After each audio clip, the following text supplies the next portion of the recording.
Chapter 1. Introduction to Michael's World. Michael sat on the edge of the worn velvet theater seat, his hands clenched into fists on his lap. The dim lights above buzzed softly, casting a yellowish haze over the rows of empty seats in the auditorium. His eyes were fixed on the stage, where Professor Caldwell paced back and forth, his voice booming as he critiqued the latest round of auditions. Michael could feel the tension in his shoulders as he watched, his heart pounding. This was his third year at the prestigious Haverhill Academy for Performing Arts, and though he had landed a few minor roles, none of them were the challenging, breakout parts he had dreamed of when he first enrolled. He had talent, everyone said so, but there was always something holding him back. Something he couldn't quite control. He shifted awkwardly in his seat, glancing down at his body. His petite frame, barely reaching 5'6", had always been a source of insecurity. While other male actors in the program were tall, muscular and commanding, Michael was slight and lean, often mistaken for being younger than he was. His face was delicate, boyish even, with soft features that never seemed to age. His classmates teased him playfully, calling him the eternal understudy, always too small or too light for the rugged masculine roles that the lead actors seemed to get. It wasn't that he didn't try. Michael poured everything into his craft. He spent hours rehearsing, studying scripts, and analyzing character. But no matter how much he prepared, it seemed like his chances were always passed over for someone more physically imposing.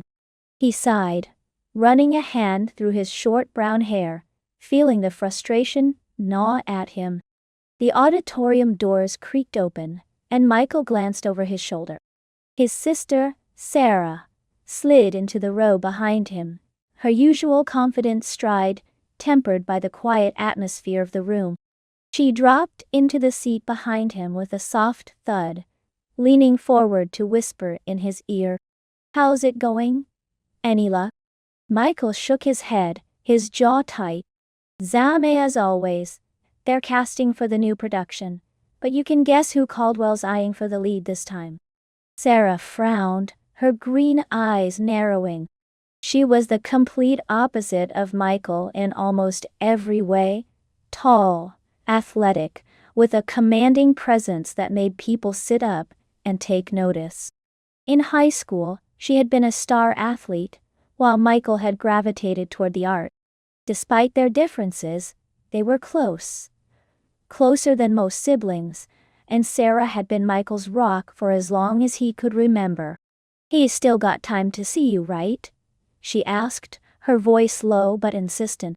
"Yeah, but what's the point? You know how this goes. They'll give the lead to someone like Peter or James, someone with the right look. I'll be lucky if I get a few lines as some background character." Sarah crossed her arms over the back of his seat, her expression stern. "Stop that. You're better than that, Michael. Caldwell hasn't seen what you can really do yet. You've just got to push through. Show him you're more than the pretty boy they keep thinking you are."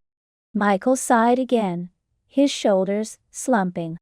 "It's not that simple. You know how this industry is. They want someone who looks the part. And I just don't." He didn't say it aloud, but the truth was, his size and appearance had always been a source of frustration. He wasn't unattractive. He knew that. But he wasn't leading man material either. He wasn't tall and broad-shouldered, with a strong jawline, and the kind of presence that lit up a room. His face was too soft, his frame too slight, and no matter how hard he worked in the gym, he could never bulk up like the others. Sarah reached out, giving his shoulder a reassuring squeeze. "You've got to stop thinking about what you aren't, and start showing them what you are. You've got talent, Michael. You just need the right opportunity to prove it." Michael offered a small smile, grateful for her support. "Thanks, But it feels like that opportunity's never going to come. Before Sarah could respond, the sound of Professor Caldwell's booming voice echoed through the auditorium. Next up, Michael Anderson. Michael's heart lurched in his chest. He stood up quickly, his legs shaky beneath him. Zara gave him an encouraging nod, and he forced his feet to move, making his way down the aisle toward the stage. The lights were blinding as he stepped into the spotlight. He could barely make out the shadowy figure of Professor Caldwell, sitting in the front row, his arms crossed over his chest, his expression unreadable. "Whenever you're ready, Michael," Caldwell said, his voice carrying an air of impatience. Michael swallowed hard, taking a deep breath. He had practiced this monologue 100 times. He knew every word, every emotion. He just had to calm his nerves and deliver it. He started to speak, his voice steady at first. But as the lines flowed, he found himself slipping into the character. He could feel the emotions rise, his body moving with the rhythm of the word. For a moment, he forgot about Caldwell's critical gaze, forgot about the pressure, and just let himself act. When he finished, there was a long pause. Michael stood there, his heart racing, waiting for some kind of reaction. Finally, Caldwell spoke. "Not bad, Anderson. Not bad at all." Michael exhaled, relief flooding through him. But before he could relax, Caldwell continued. "However, I have something else in mind for you." Michael blinked, confused. "Something else?" Caldwell stood and began pacing again, his hands clasped behind his back. "You're talented, no doubt about that. But you're right, you don't have the physical presence for the traditional male lead roles. However, there's a role in this production that I think you could excel in. It's challenging, unconventional, and it will push you beyond what you've done before." Michael furrowed his brow, his mind racing. What role could it be? Caldwell stopped pacing and turned to face him, his expression serious. "The female lead." The words hung in the air, and for a moment, Michael wasn't sure he had heard correctly. "The female lead?" he repeated incredulous. Caldwell nodded. "Rebecca, she's the heart of this production. Complex, emotional, demanding. And I believe you're the only one who can do her justice." Michael's mouth went dry. "But I'm not. I don't know how to play woman." Caldwell waved a hand dismissively. "You're an actor, Anderson. You're supposed to transform. And with your slight frame and your ability to lose yourself in a role, I believe you can do it. Think of it as an exercise in method acting. If you can pull this off, it could be the performance of your career." Michael glanced toward the back of the auditorium, where Sarah was sitting. She looked just as shocked as he felt, but there was something else in her expression, something like pride, or maybe excitement. He turned back to Caldwell, his mind racing. This was insane. He couldn't play a woman. But at the same time, this was exactly what he had been waiting for. A chance to prove himself, to show that he was more than just the pretty boy they always saw him as. Caldwell raised an eyebrow. "Well, what do you say, Anderson? Are you up for the challenge?" Michael hesitated for a long moment, his heart pounding in his chest. Then, slowly, he nodded. "I'll do it." Caldwell's lips curled into a satisfied smile. "Good. Rehearsals start next week. Be ready." As Michael walked off the stage, his mind was spinning. He had no idea how he was going to pull this off, but one thing was for sure. Everything was about to change.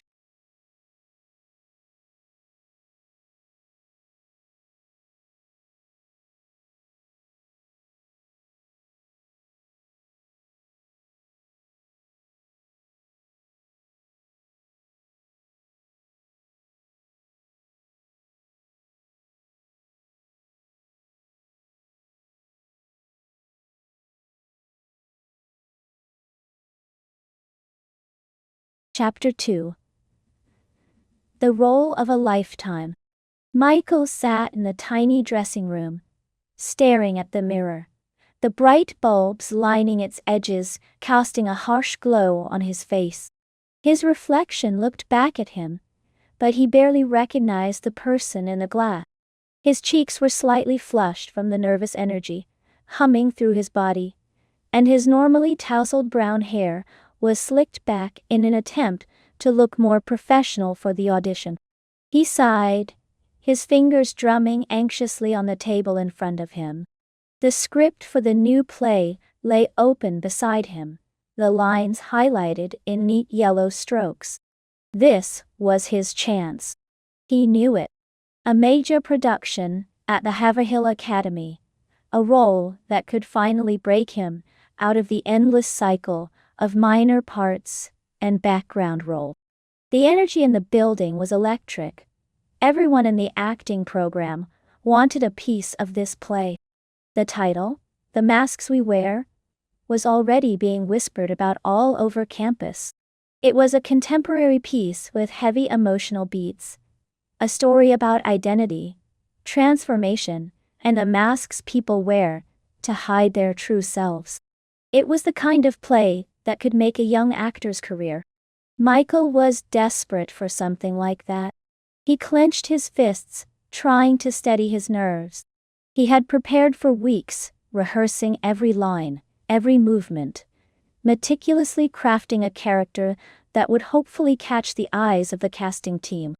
He knew he could do it, if only they'd give him a shot. The door to the dressing room creaked open, and Michael's sister, Sarah, slipped inside, her tall frame filling the doorway.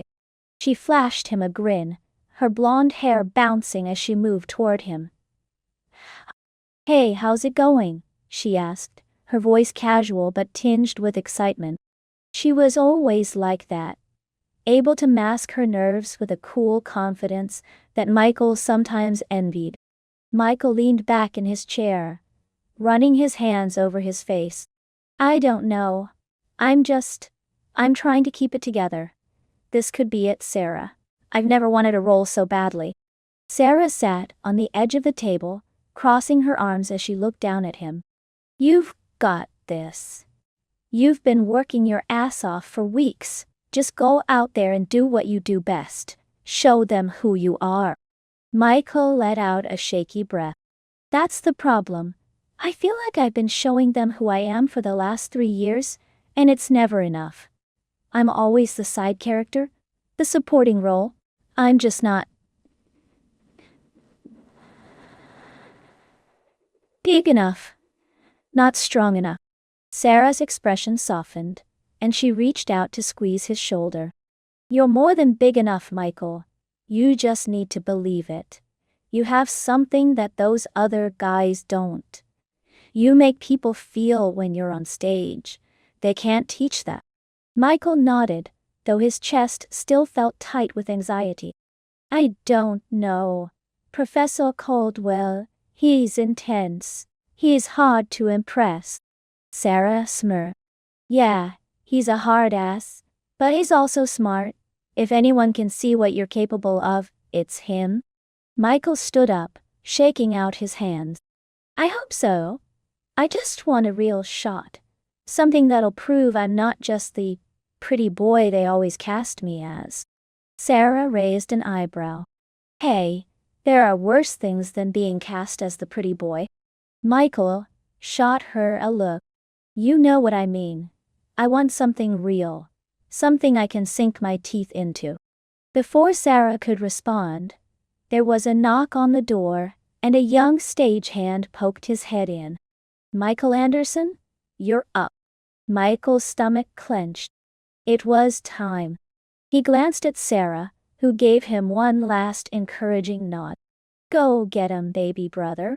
With a final deep breath, Michael followed the stagehand out of the dressing room and into the dim backstage area.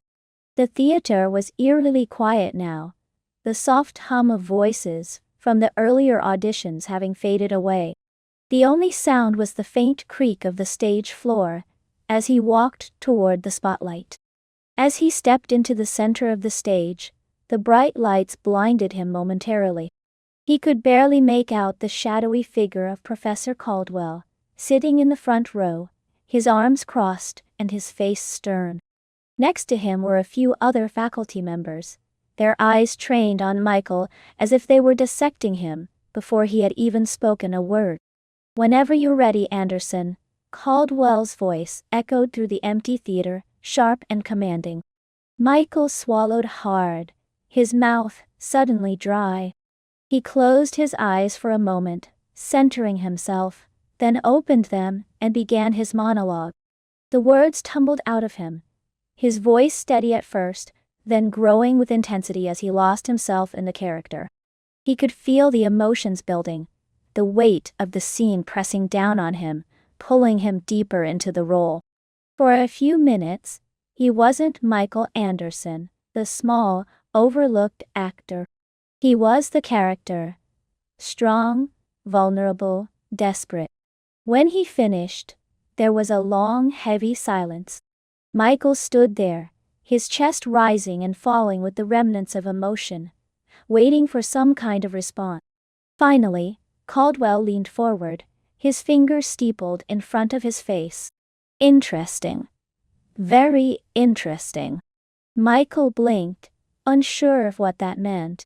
His heart pounded in his ears as he waited for more. But Caldwell didn't offer anything else. Instead, he stood up, motioning for Michael to follow. "Come with me," Caldwell said, his voice flat, but leaving no room for argument. Michael's stomach twisted with uncertainty, but he followed the professor off the stage and down a narrow hallway toward his office. The walk was silent, and Michael's mind raced with possibilities. Was this a good sign? Was Caldwell going to offer him a role? Or is this one of those private rejections, the kind where they tell you that you're talented, but not quite right for the part? They reached Caldwell's office, and the professor opened the door, stepping inside and gesturing for Michael to sit. Michael did as he was told, his palms sweaty as he perched on the edge of the chair. Caldwell sat behind his desk, his sharp eyes studying Michael for a long moment before he spoke. "You're talented, Anderson. That much is clear. You have a certain emotional depth that most of your classmates lack. But there's something about you that keeps you from landing those leading roles." Michael's throat tightened. He had heard this before, from other casting directors, other teachers. It was always the same story. He was good, but not quite what they were looking for. Caldwell leaned forward, his fingers tapping lightly on the desk. "It's your size, your frame. You lack the physical presence that most people expect from a leading man." Michael's face flushed with embarrassment. He knew it. He had always known it, but hearing it out loud still stung. He opened his mouth to respond, but Caldwell held up a hand to stop him. "But," Caldwell continued, "I think there's a way to use that to your advantage. A way to challenge you in a way that you haven't been challenged before." Michael frowned, confused. "What do you mean?" Caldwell's eyes gleamed with something that almost looked like amusement. "I'm casting you in the lead role of Rebecca." Michael's heart skipped a beat. "Rebecca? But that's the female lead." "Yes, it is," Caldwell said, his voice calm, as if this was the most logical decision in the world. "Rebecca is the heart of this play. She's complex, layered, emotional. And I believe you're the only actor in this program who can bring her to life in the way I envision." Michael stared at him, his mind spinning. "But I'm not a woman. I don't know how to play a woman." Caldwell waved his hand dismissively. "You're an actor, Anderson. You're supposed to transform. And with your petite frame, your softer features, you're perfect for the role. You'll just need to tap into that emotional range you already possess and apply it in a new way." Michael's mouth went dry. This wasn't what he had expected. He had wanted a challenging role. Yes, but this?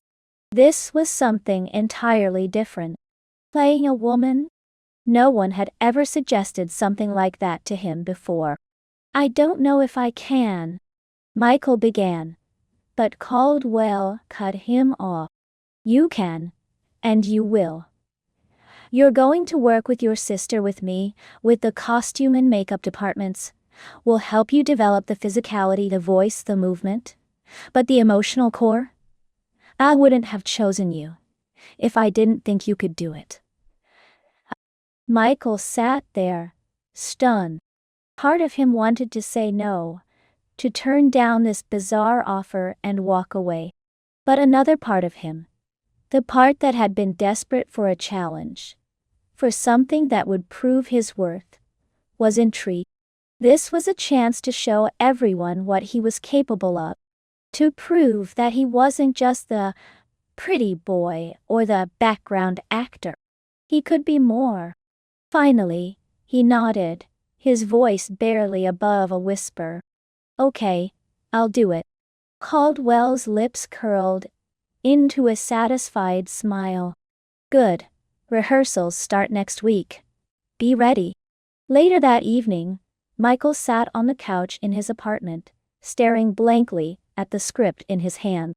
The words swam in front of his eyes, his mind still reeling from the conversation with Caldwell. He was going to play Rebecca, the female lead. How was he going to pull this off? The door opened, and Sarah walked in, tossing her bag onto the floor as she kicked off her shoes. She glanced at Michael, her brow furrowing when she saw the stunned look on his face. What happened? Did you get the part? Michael looked up at her, still in a daze. Yeah, I got the lead. Sarah's face lit up. Oh, that's amazing. I told you you could do it. What's the character? Michael hesitated, his stomach twisting with anxiety. Rebecca. Sarah blinked, confused. Wait, Rebecca, isn't that?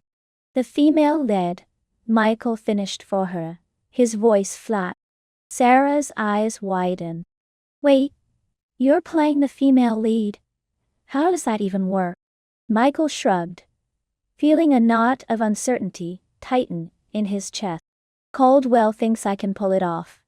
He says my frame, my features, make me perfect for it. He wants me to transform into her, to really become her. Sarah stared at him for a long moment.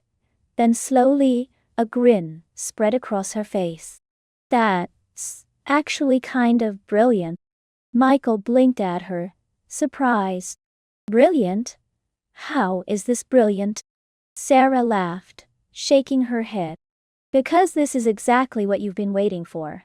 A chance to do something big, something different. You've always said you wanted a challenge, something that would push you as an actor. Well, here it is. Michael frowned. But, playing a woman? I don't know the first thing about being a woman. Sarah waved a hand dismissively. That's where I come in. I'll teach you how to walk, how to talk, how to move. We'll get you into the character, and you'll blow everyone away. Trust me. Michael wasn't sure. This was so far outside of anything he had ever imagined for himself. But as he looked at Sarah's excited expression, he felt a flicker of hope. Maybe she was right. Maybe this was his chance to prove himself. All right, he said finally. Let's do it.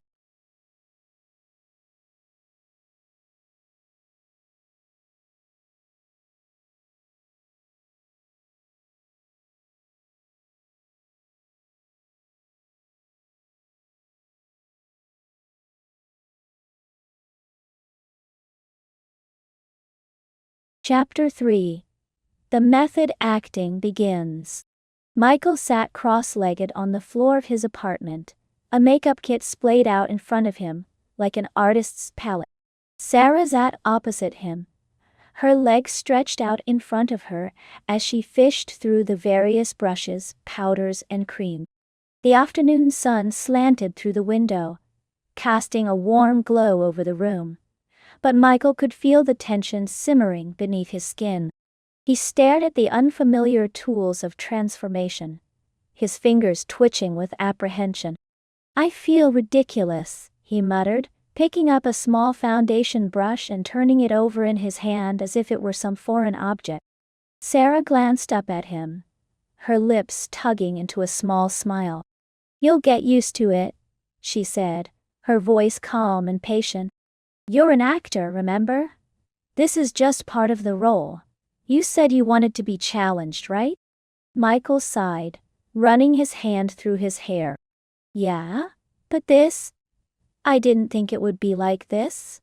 I don't know the first thing about makeup or any of this."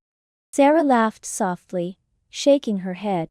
"That's why I'm here, Michael. You're going to be great at this. It's just a matter of learning the basics first. Besides, this is a major part of becoming Rebecca.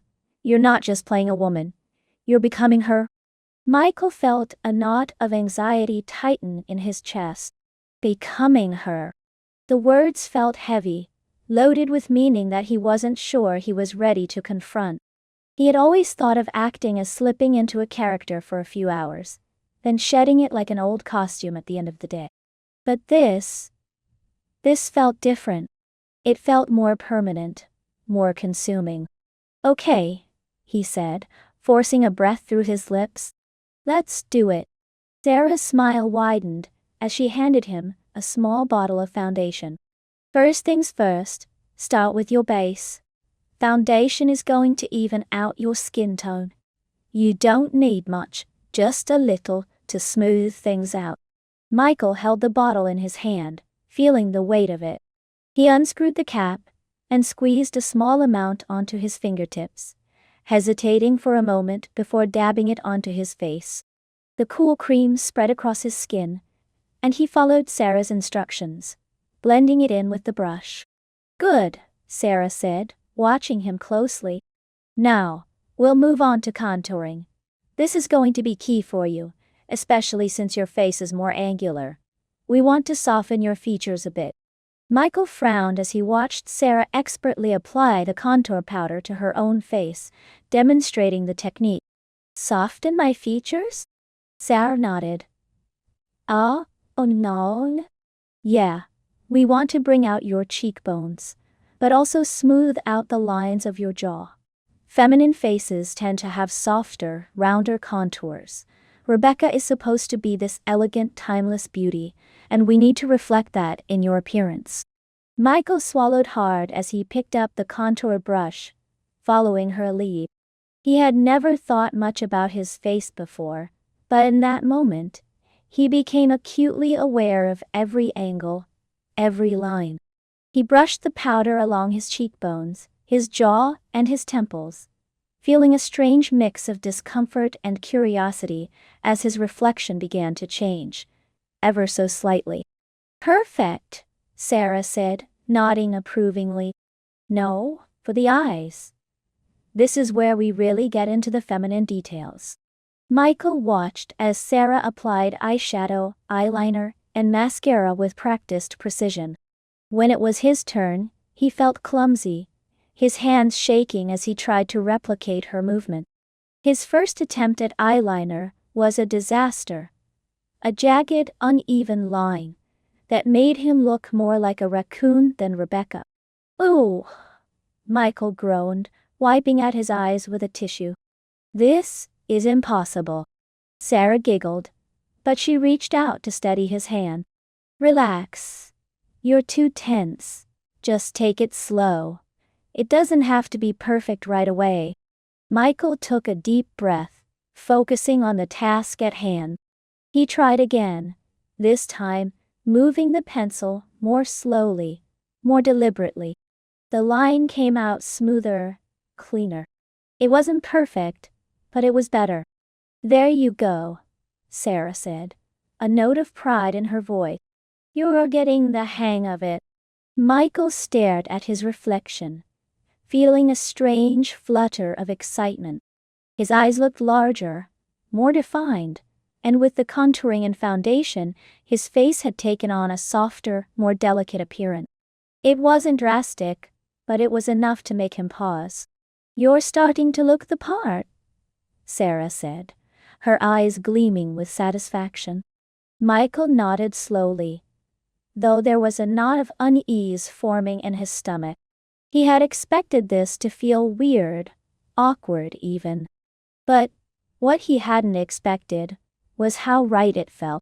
As he sat there, staring at his reflection, he felt a small part of himself slipping away, replaced by something, or someone, new. He shook the thought from his mind and turned to Sarah. What's next? Next day, Michael found himself standing in front of the full-length mirror in his bedroom, his heart pounding in his chest. Spread out on the bed behind him was a collection of women's clothing, skirts, blouses, dresses, all of them carefully selected by Sarah. Michael had stared at them for what felt like an eternity, his mind wrestling with the idea of putting them on. "This is insane," he muttered under his breath, running a hand through his hair. "I can't believe I'm doing this." But despite his hesitation, a strange sense of determination had settled over him. He had committed to this role, and if he was going to do it, he was going to do it right. He owed that much to himself, to Sarah, to Caldwell. He reached for a simple dress, a soft, flowing fabric in a pale shade of blue. His fingers trembled as he lifted it off the bed, the material cool and smooth against his skin. He stepped into it, pulling it up over his body and fastening the zipper in the back. The fabric hugged his frame in a way that felt foreign, yet oddly comforting.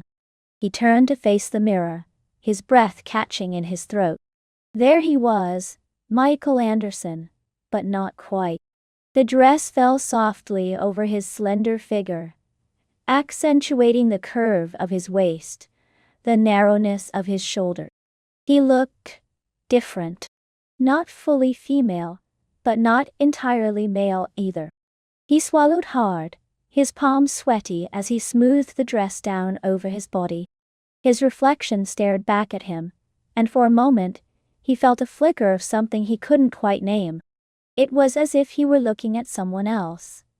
Someone who wasn't just Michael. Just then, Sarah knocked on the door, her voice muffled through the wood.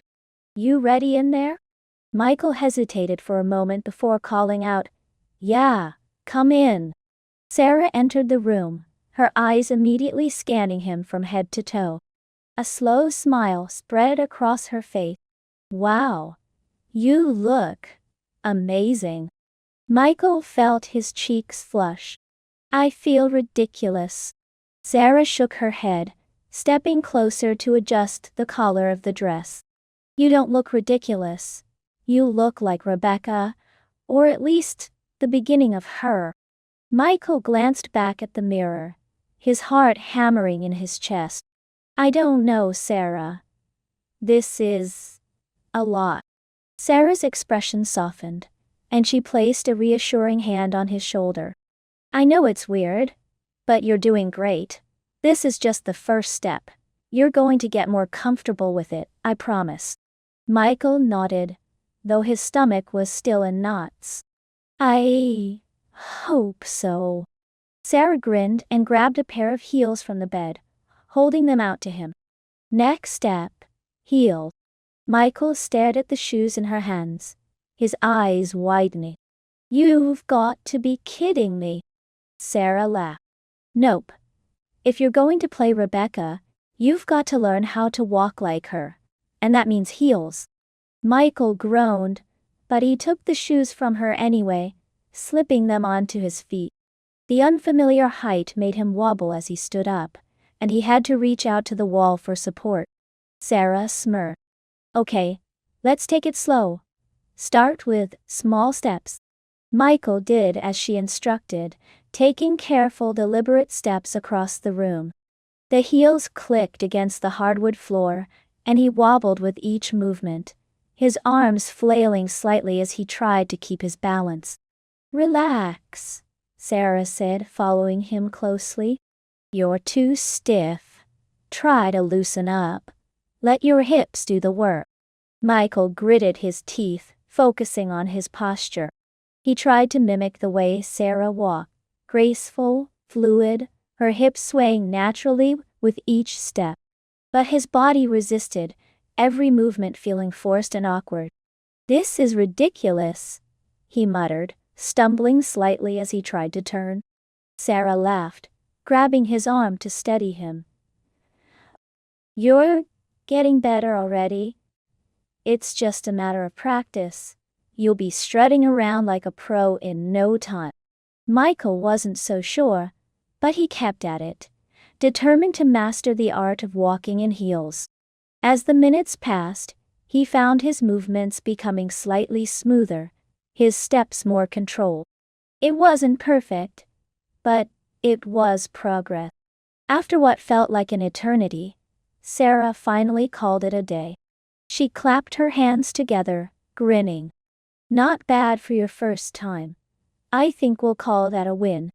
Michael let out a sigh of relief, slipping out of the heels and collapsing onto the bed. His feet ached, and his legs felt like jelly.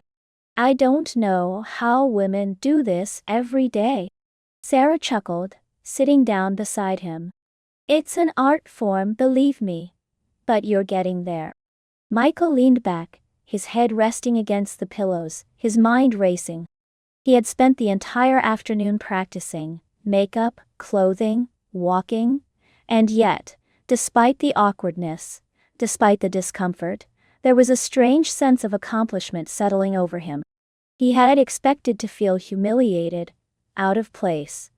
But instead, he felt different. More confident, in a way. More in control. He glanced over at Sarah, who was scrolling through her phone, her expression relaxed. "Do you really think I can pull this off?" Michael asked, his voice quiet. Sarah looked up at him, her eyes soft with understanding. "I know you can. You've already started. You're becoming Rebecca, Michael, little by little." Michael nodded, though part of him still felt a flicker of doubt. Becoming Rebecca? The thought both intrigued and unnerved him. He had always thought of acting as a temporary transformation. A mask he could wear, and then remove. But this felt different. It felt like Rebecca was slowly taking root inside him, changing him in ways he hadn't anticipated. He shook the thought away, pushing himself off the bed. "I guess we'll see." Over the next few days, Michael threw himself into his transformation with a single-minded focus. Every morning, he practiced applying makeup, learning how to shape his face into softer, more feminine lines. He spent hours walking in heels, perfecting his posture, his movements. The discomfort and awkwardness began to fade, replaced by a growing familiarity with the new routine. And slowly, almost imperceptibly, Michael began to slip further into the mindset of Rebecca. It started with small things. He found himself paying more attention to his appearance, smoothing down his hair, adjusting his clothes. He caught himself moving differently, his hips swaying more naturally, his gestures more fluid. At first, he didn't think much of it. It was all part of the role. After all, he was just getting into character. But as the days passed, he began to notice subtle shifts in his thoughts, his emotions. He found himself thinking less like Michael, the struggling actor, and more like Rebecca, the confident, elegant woman he was becoming. The changes were small, barely noticeable. But they were there. And though Michael didn't realize it yet, they were only the beginning.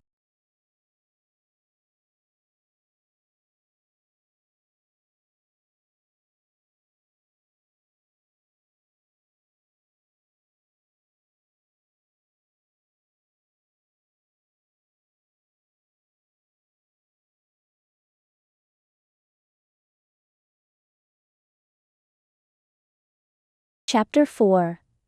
The First Signs of Change. The dimly lit rehearsal space echoed with the sound of footsteps and murmured lines. Michael stood at the center of the stage, his voice low and steady as he recited Rebecca's monologue to an audience of empty seats. His movements were fluid, his posture graceful, but there was a tension in his chest that he couldn't quite shake. "Stop," came the sharp voice of Professor Caldwell from the front row. "You're holding back, Anderson. Don't be afraid to feel it. Rebecca is not just words on a page. She's someone who's been through hell and back. Let us see her pain." Michael nodded, swallowing hard as he refocused. He closed his eyes for a moment, summoning the emotions Caldwell demanded. When he opened them again, the world felt different, sharper. He wasn't Michael anymore, not in this moment. He was Rebecca. Her thoughts, her feelings, her memories flowed through him as if they were his own. "I thought you loved me," Michael said, his voice trembling with hurt, but also with a quiet strength. "I thought we could be something more. But you were never really here, were you?" His hands moved instinctively to his chest, fingers curling as if to grasp the heartache that Rebecca was feeling. His body shuddered, and for a brief moment, the line between reality and performance blurred. He wasn't playing a part anymore. He was her. The silence that followed was heavy, punctuated only by the soft sound of Michael's breath. When he finally broke character, he felt the shift in the air, like something had settled deep within him that wasn't there before. Caldwell stood up, his expression unreadable. He nodded once. "Better. Much better. You're starting to understand?" Michael exhaled, nodding back, but his heart was still racing. He wasn't sure how much longer he could keep this up. This constant immersion into Rebecca's world. It was consuming him. He'd spend hours at rehearsals, completely lost in her character, and when he left the theater, it was like part of her lingered with him, wrapping itself around his mind and body, refusing to let go. Sarah caught up with him after rehearsal, her usual wide grin plastered across her face. "That was incredible, Michael. I mean, you've really transformed. I couldn't even see you up there. It was all Rebecca."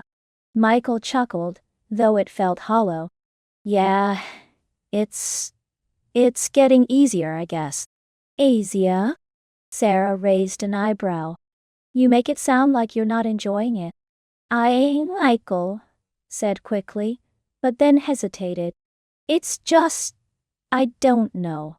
Sometimes it feels like I'm losing myself a little, like I'm so deep into her that I don't know where I stop and she begins." Sarah gave him a knowing look as they exited the theater and stepped into the cool evening air. "That's normal. It's method acting. You're supposed to get inside her head, right? You're just doing your job?" Michael nodded, but there was a nagging feeling in the back of his mind that wouldn't go away. His body, his thoughts, they felt different. And it wasn't just the acting. Something was changing, something deeper than just memorizing lines or adopting mannerisms. The next morning, Michael stood in front of his bathroom mirror, his face freshly washed, his hair still damp from the shower. He leaned forward, inspecting his reflection with a frown. There was something off about his appearance. His face looked softer. His jawline, which had always been sharp and defined, seemed less angular. His skin, too, felt smoother, almost like it had a new elasticity to it. He ran his fingers over his cheeks, down his neck, and across his collarbone. A strange sensation settled in his chest, an unfamiliar tenderness. His body didn't feel as solid as it used to. His muscles, once tight and firm from years of working out, seemed to have softened, as if they were slowly deflating. He stepped back, lifting his shirt to inspect his torso.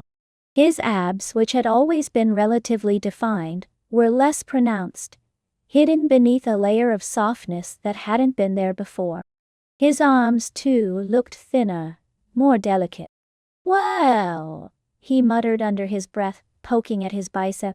He hadn't been to the gym in weeks, but it wasn't like he'd completely let himself go. He was still active.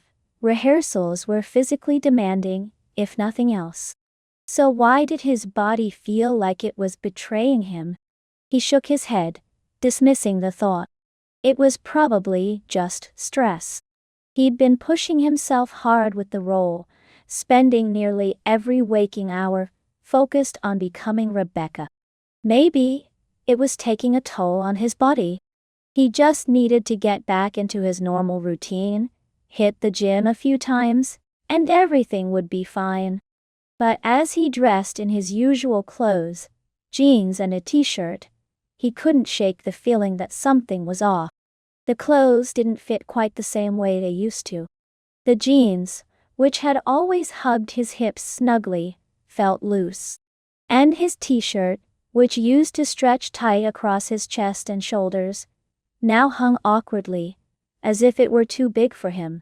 He glanced at himself in the mirror one last time, before heading out the door, trying to ignore the unsettling feeling gnawing at his gut.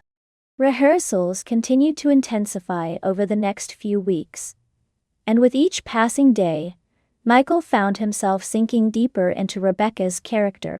The lines between his roles, Michael and Rebecca, blurred more and more.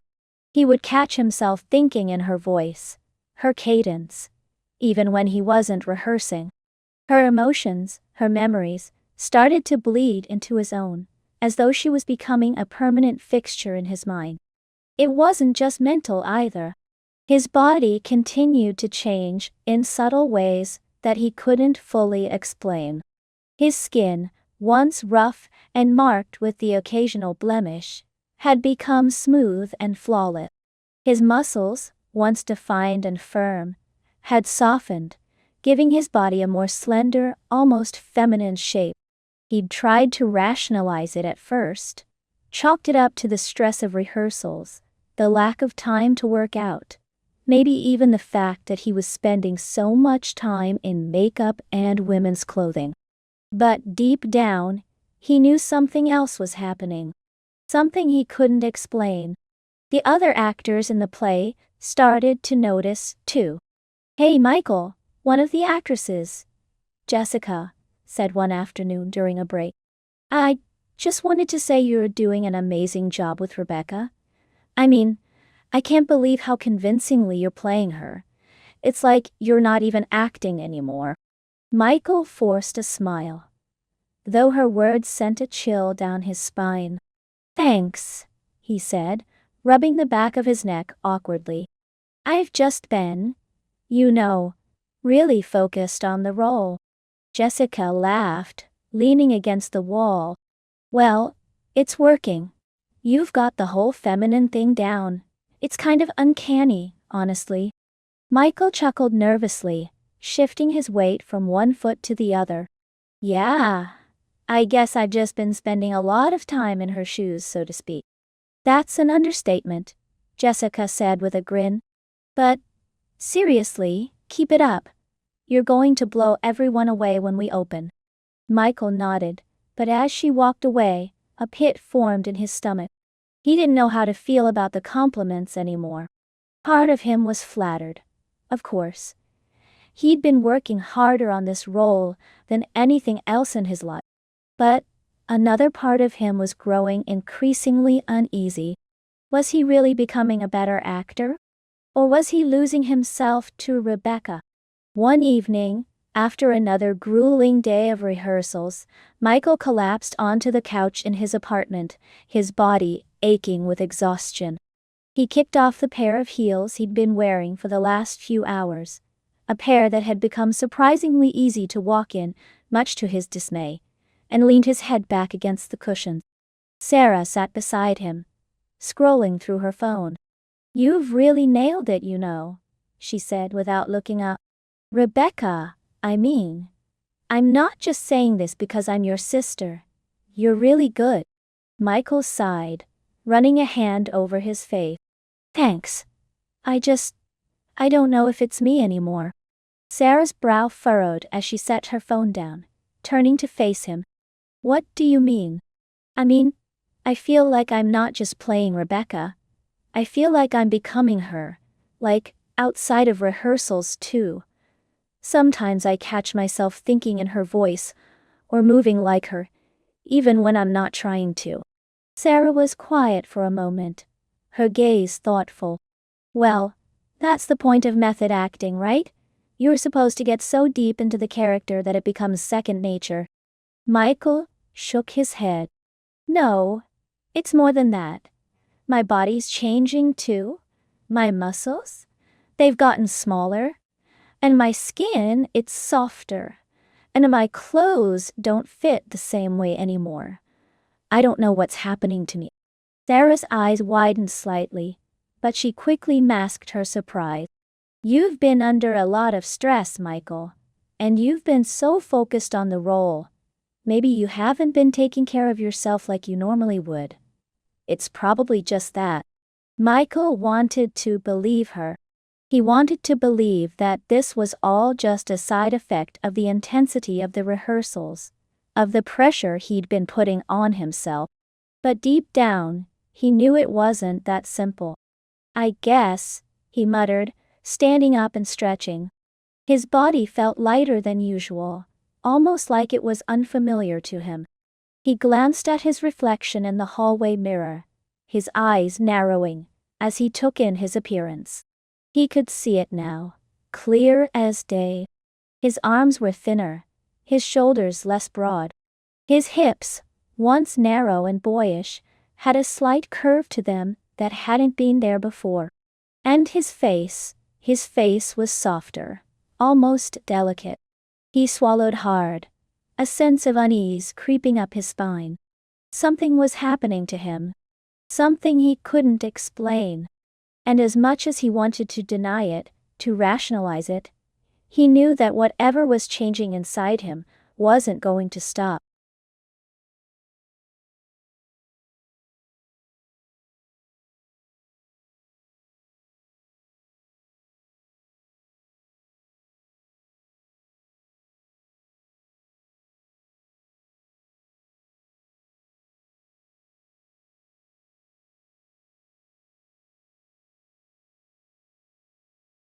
Chapter 5.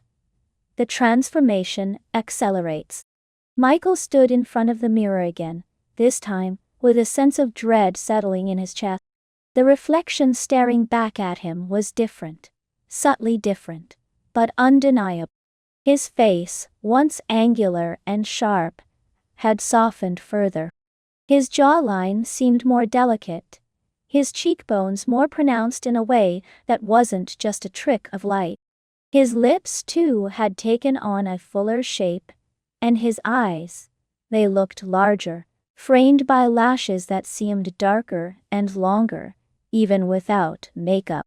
He leaned closer to the mirror, fingers brushing over the smooth skin of his cheeks. It was the same skin he'd been staring at for weeks, but, no, it wasn't.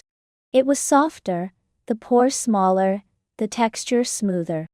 His brows, which had been thick and unruly, had somehow become more refined, more arched. Okay, this is weird, he muttered under his breath. His eyes drifted down to his body, and his breath caught in his throat. His waist had narrowed. His hips had widened. He hadn't noticed it before, but now, as he stood in just a pair of boxer briefs, the silhouette of his body was unmistakably changing. His shoulders, once broad, had lost some of their mass and definition, while his hips curved outward in a way that was undeniably feminine. A wave of panic surged through him. This isn't normal. He stepped back from the mirror, heart racing. His hands trembled as they hovered over his now narrower waist, fingers tracing the curve of his hips. He tried to rationalize it. He'd been skipping the gym for weeks. Sure, but that couldn't explain the changes his body was undergoing. Stress couldn't explain why his entire shape was different. He turned to the side, examining his reflection from every angle. His chest, too, seemed softer, his pectoral muscles less defined, more rounded. His legs.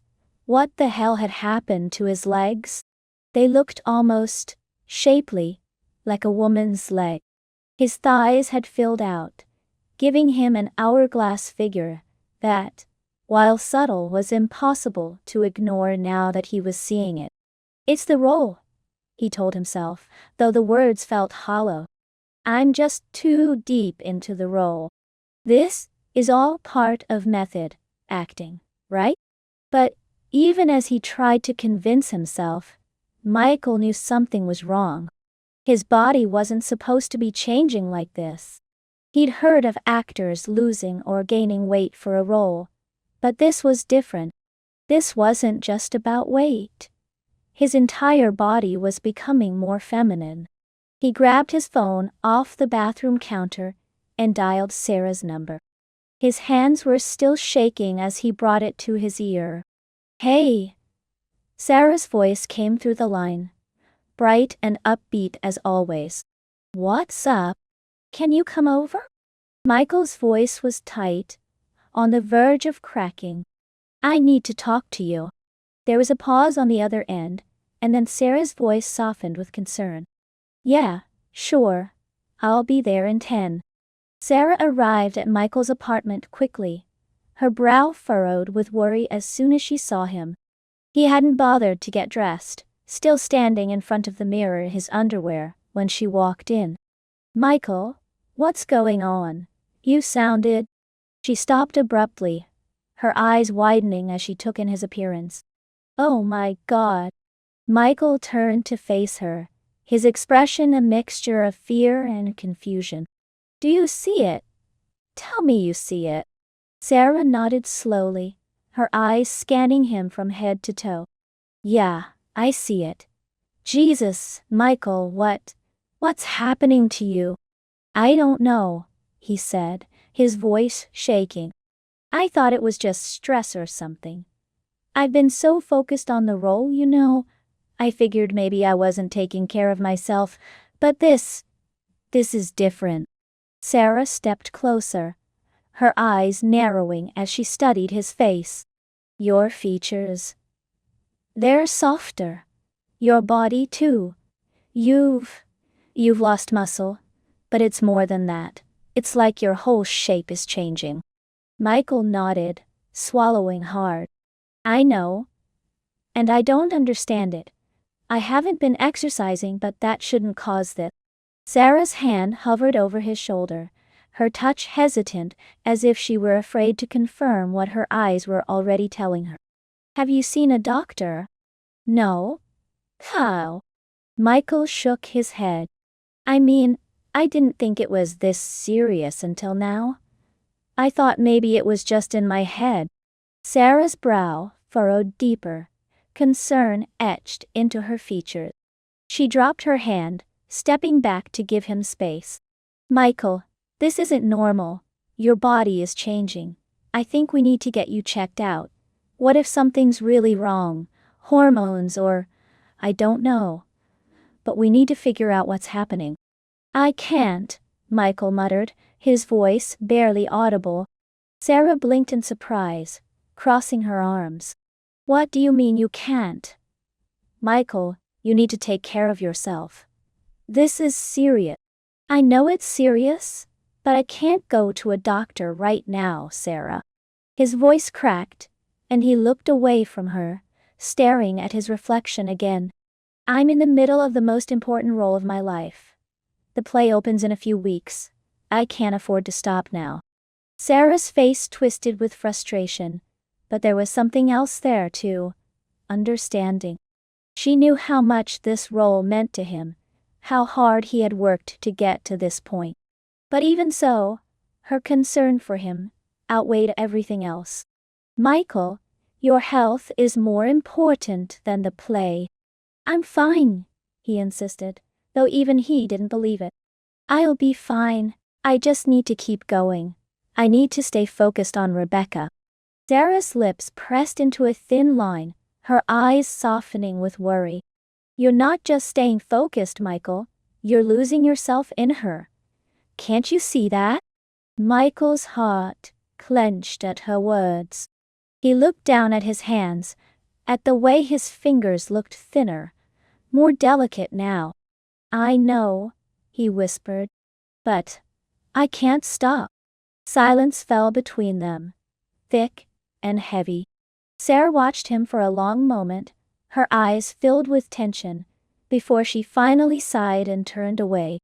Fine, she said quietly. But promise me you'll get checked out after the play. I don't care how good the role is. This isn't worth your help. I will, Michael said, though he wasn't sure if he believed it. I promise. Rehearsals continued, and with each passing day, Michael found it harder and harder to distinguish himself from Rebecca. He would wake up in the morning and immediately slip into her mindset, her voice filling his thoughts even before he left the apartment.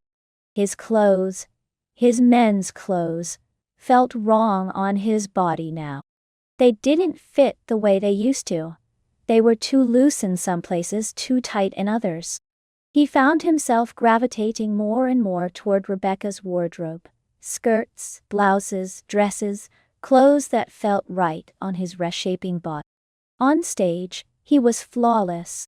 Caldwell praised him almost daily, marveling at how deeply he had immersed himself in the role. The other actors, too, were in awe of him. Daniel, the male lead, had started to give him strange looks during rehearsals, something unreadable in his eyes whenever their characters shared an intimate scene. Your chemistry is off the charts, Caldwell had remarked after one particularly intense scene between Michael and Daniel. You two are electric together. Michael had laughed it off at the time, but now, as he stood across from Daniel during a break, he couldn't shake the tension that had been building between them. It wasn't just on stage anymore.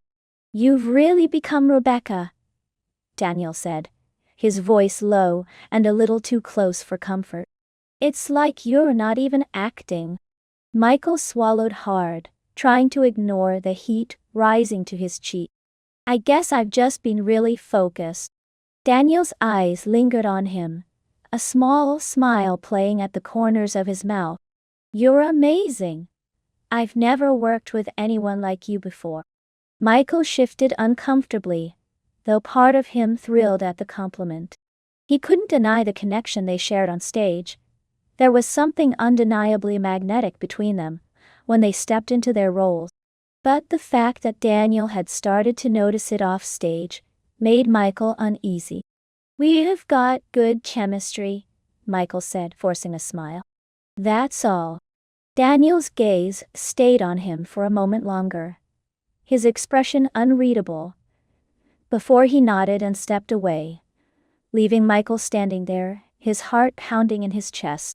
At home that night, Michael stood in front of the mirror again, this time fully dressed in one of Rebecca's outfits, a soft, flowing dress that hugged his waist and flared out over his hips. The fabric felt like a second skin, so natural, so right. His hair, which had grown out longer than usual, framed his face in soft waves, and his makeup, carefully applied but subtle, accentuated the delicate features that had become more pronounced with each passing day. He stared at his reflection, his heart heavy with a mixture of fear and fascination. The man he once was, the man he had been his entire life, was fading. Rebecca was taking over, not just in his mind, but in his body. His hips were wider now, his waist narrower. His shoulders had lost much of their definition, and his chest was softer, more rounded, though not quite feminine yet.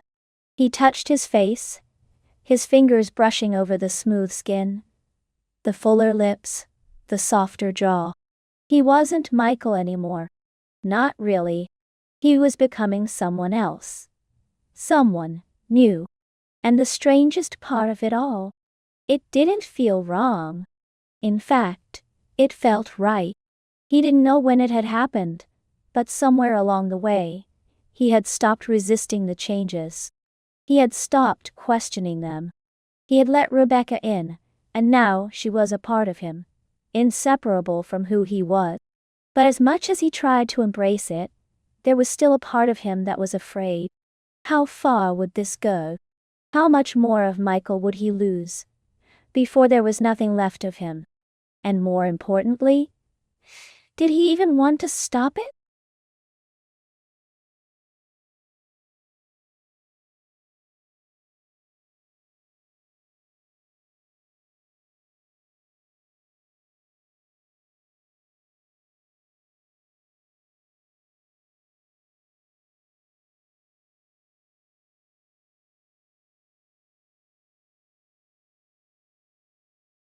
Chapter 6.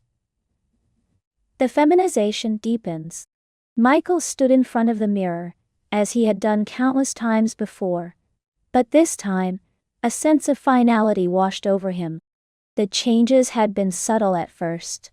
Softening skin, curves forming where there hadn't been any before. But now, as he stared at his reflection, he could no longer deny the truth. His body was no longer that of a man. He lifted his hands to his chest, where small but unmistakable breasts had formed. His fingers brushed over the soft skin, feeling the gentle rise of his newly developed curves. They weren't large, but they were there. Visible even beneath the loose t-shirt he had thrown on in an attempt to hide the changes. The fabric clung to his narrowed waist, accentuating the hourglass shape that had taken over his once athletic frame. His hips, wide and soft, flared out beneath him, making his jeans fit in ways they never had before. Michael swallowed, his throat tight. His Adam's apple, once prominent, had receded, its sharpness gone. His voice had softened too, without any conscious effort. It was higher, smoother, and when he spoke, it sounded more like Rebecca's voice than his own. His gestures, too, had changed. He no longer moved with the awkward masculine stiffness he had once had. Now, his hands fluttered delicately. His posture was graceful, and he found himself standing with one hip cocked to the side, a pose that felt strangely natural. Who am I now? The question had been haunting him for days. But now, as he stared at his reflection, it screamed louder than ever. The person looking back at him was beautiful, undeniably feminine. But there was a flicker of something else in those eyes. A confusion, a fear. He wasn't sure if he was still Michael anymore, or if Rebecca had taken over completely. His phone buzzed, pulling him from his thoughts. It was a message from Sarah. "We need to talk. I'm worried about you." Michael sighed, running a hand through his hair. It had grown longer, falling in soft waves around his face. He hadn't bothered to cut it in weeks, and now it framed his delicate features in a way that made him look even more feminine. He was worried too, but he couldn't bring himself to admit it. To Sarah? Or to himself? He typed a quick reply. "Come over." He set the phone down and took a deep breath, trying to steady himself. He wasn't ready for this conversation, but he knew it was inevitable. There was no hiding the changes from Sarah anymore. She had noticed them weeks ago, but now, with his body fully transformed, there was no way to pretend that everything was normal. When Sarah arrived, she didn't bother knocking. She never did. She walked into the apartment, her eyes immediately locking onto Michael. The look of shock on her face was quickly masked by concern, but he could see it. "Oh my God," she whispered, her voice barely audible. "Michael." Michael turned away from the mirror, crossing his arms over his chest in a futile attempt to hide his body. "Yeah, it's gotten worse." Sarah stepped closer, her eyes scanning him from head to toe. This is impossible. Your body. Michael, you look like a woman. He nodded, not trusting his voice to speak. He had known this was coming, but hearing it said aloud made it feel all the more real.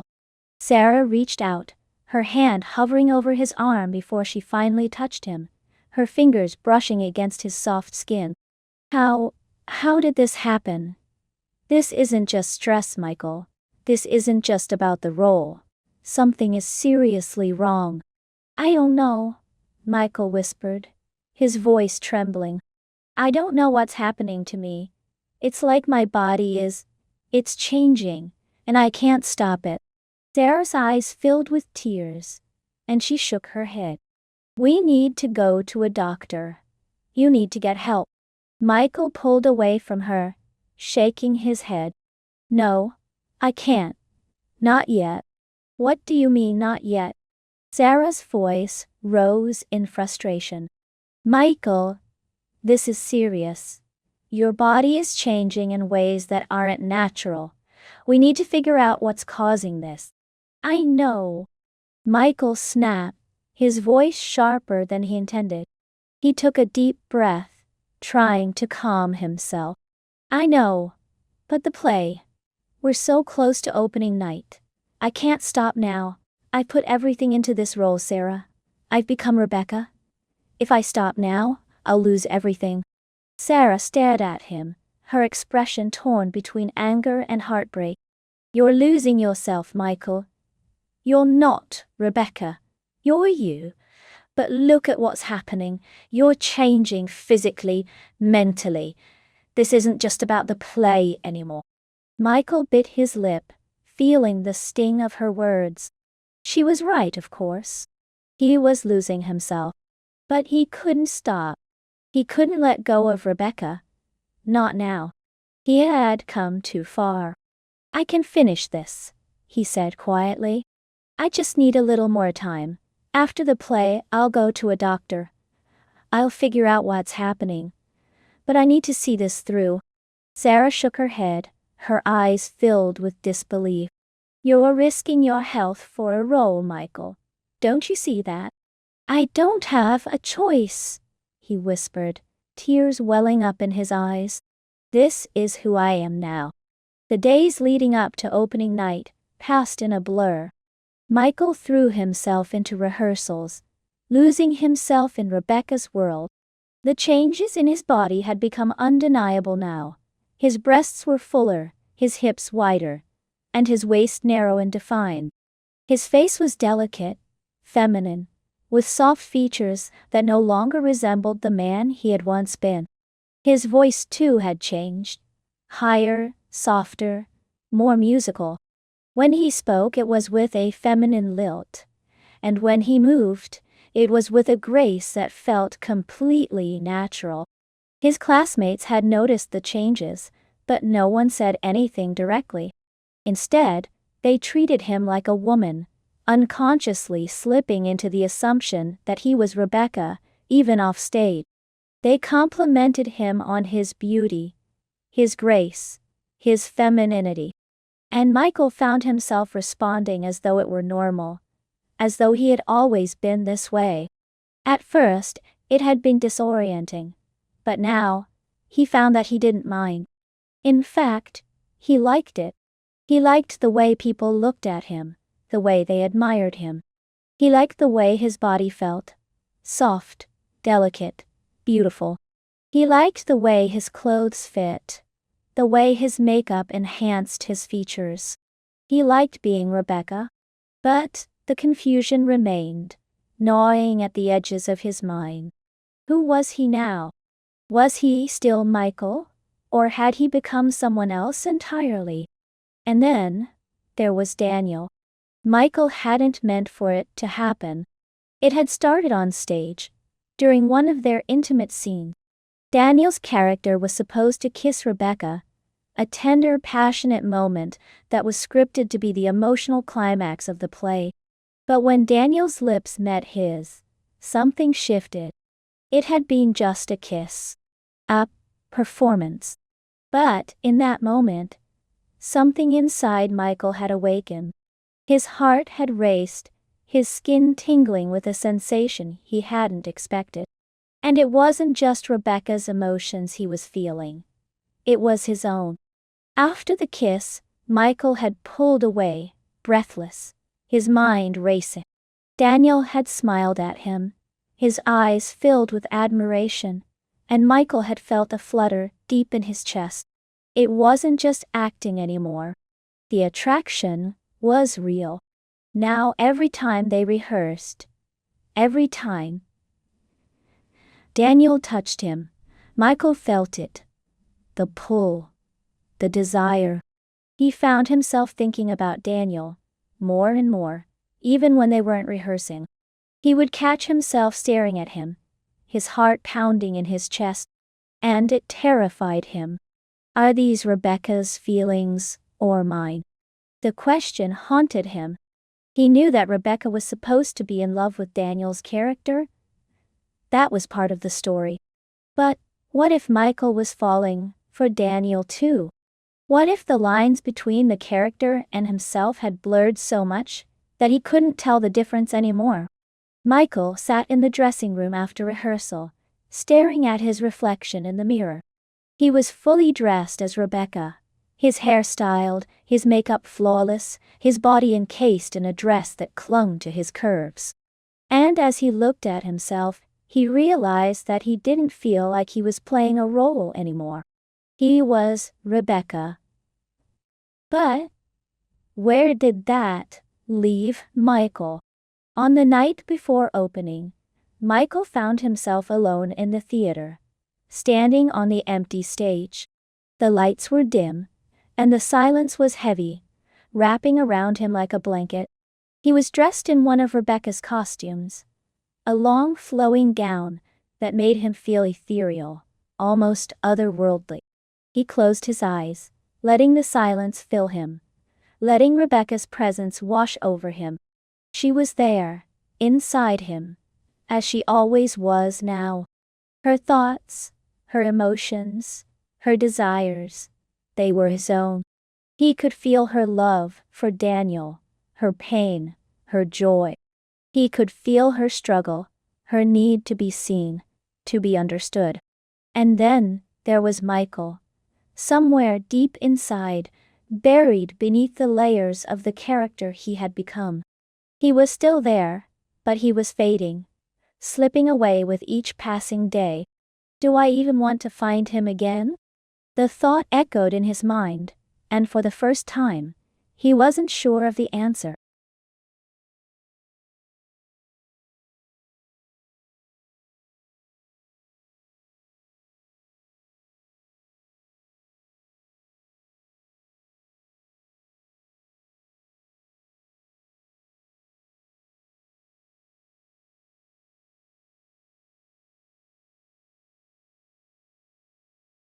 Chapter 7. The New Normal. Michael stood in front of the mirror, the now familiar sight of his transformed body, greeting him with eerie calm. He had stopped being shocked by his reflection weeks ago, and now as he traced his fingers over the soft curves of his breasts, the smoothness of his flat stomach, and the swell of his hips, it felt almost ordinary. His body was undeniably feminine, in every way, except for the one part that still lingered, albeit differently. Beneath the curve of his abdomen, his manhood had become flat, a vestige of what it once was, now more a part of the past than the present. It didn't function anymore. There were no stirrings, no signs of life. It was as if his body had made the decision for him, pushing him further into this strange in-between state, neither fully male nor fully female, but something else entirely. And though it should have disturbed him, he found that it no longer did. This was just his new normal. He adjusted the bra straps on his shoulders, ensuring they sat comfortably against his skin, before pulling on a pair of leggings. The fabric hugged his hips and thighs, accentuating the hourglass figure that had become so pronounced. He no longer felt like he was putting on a costume when he dressed like this. It was simply what made sense now. He was Rebecca, after all. He had been for weeks. But was he still Michael? That question nagged at him constantly, like a splinter lodged deep in his mind that he couldn't quite remove. When he was on stage, there was no doubt. He was Rebecca. She spoke through him, moved through him, felt through him. But, off stage, when the rehearsals were over, when the costumes were hung up for the night, he still found himself slipping into her skin. Her mannerisms, her voice, her way of being in the world, it had become second nature to him. There was no longer a boundary between the role and real life. And yet, there was still that flicker of Michael, somewhere deep inside, watching it all unfold, unsure of where he fit into this new life. Michael arrived at the theater early that day, as he often did. The quiet of the empty stage offered him a strange kind of peace, a place where he could just be without the pressure of performing. But even here, in the stillness, he found himself slipping into Rebecca's rhythm, the way she stood, the way she breathed, the way she held herself with a kind of grace that had become effortless. He found himself thinking about Daniel. The tension between them had been building for weeks, ever since that first kiss on stage. At first, it had been easy to dismiss the feelings as part of the performance, Rebecca's emotions bleeding into his own.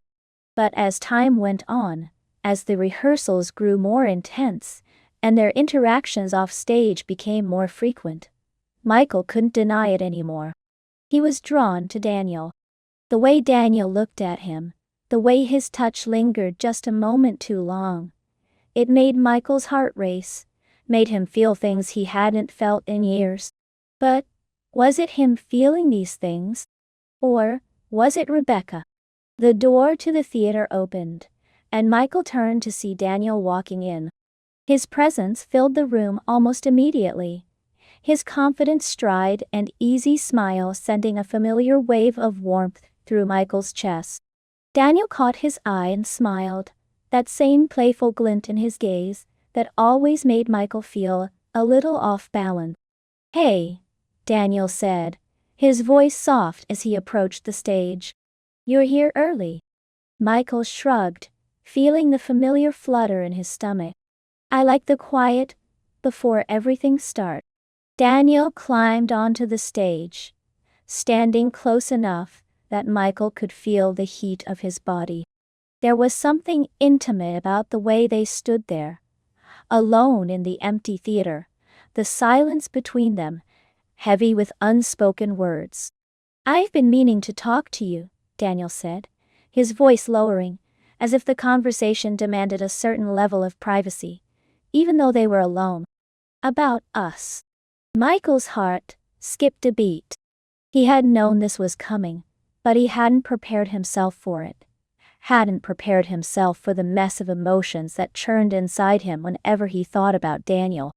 "What about us?" he asked, his voice softer now, almost timid. Daniel hesitated for a moment, his eyes searching Michael's face as if he were looking for something. Some sign, some answer. Then, with a deep breath, he spoke. "I don't know what's happening between us," he said, his voice gentle, "but I feel something when I'm with you. And it's not just on stage." Michael's breath caught in his throat. He had felt it too, of course. The pull, the connection. But hearing Daniel say it aloud made it real in a way that terrified him. "I feel it too," Michael admitted, his voice barely more than a whisper. "But I don't know if it's me or if it's Rebecca." Daniel's brow furrowed slightly, as if he were trying to understand. "What do you mean?"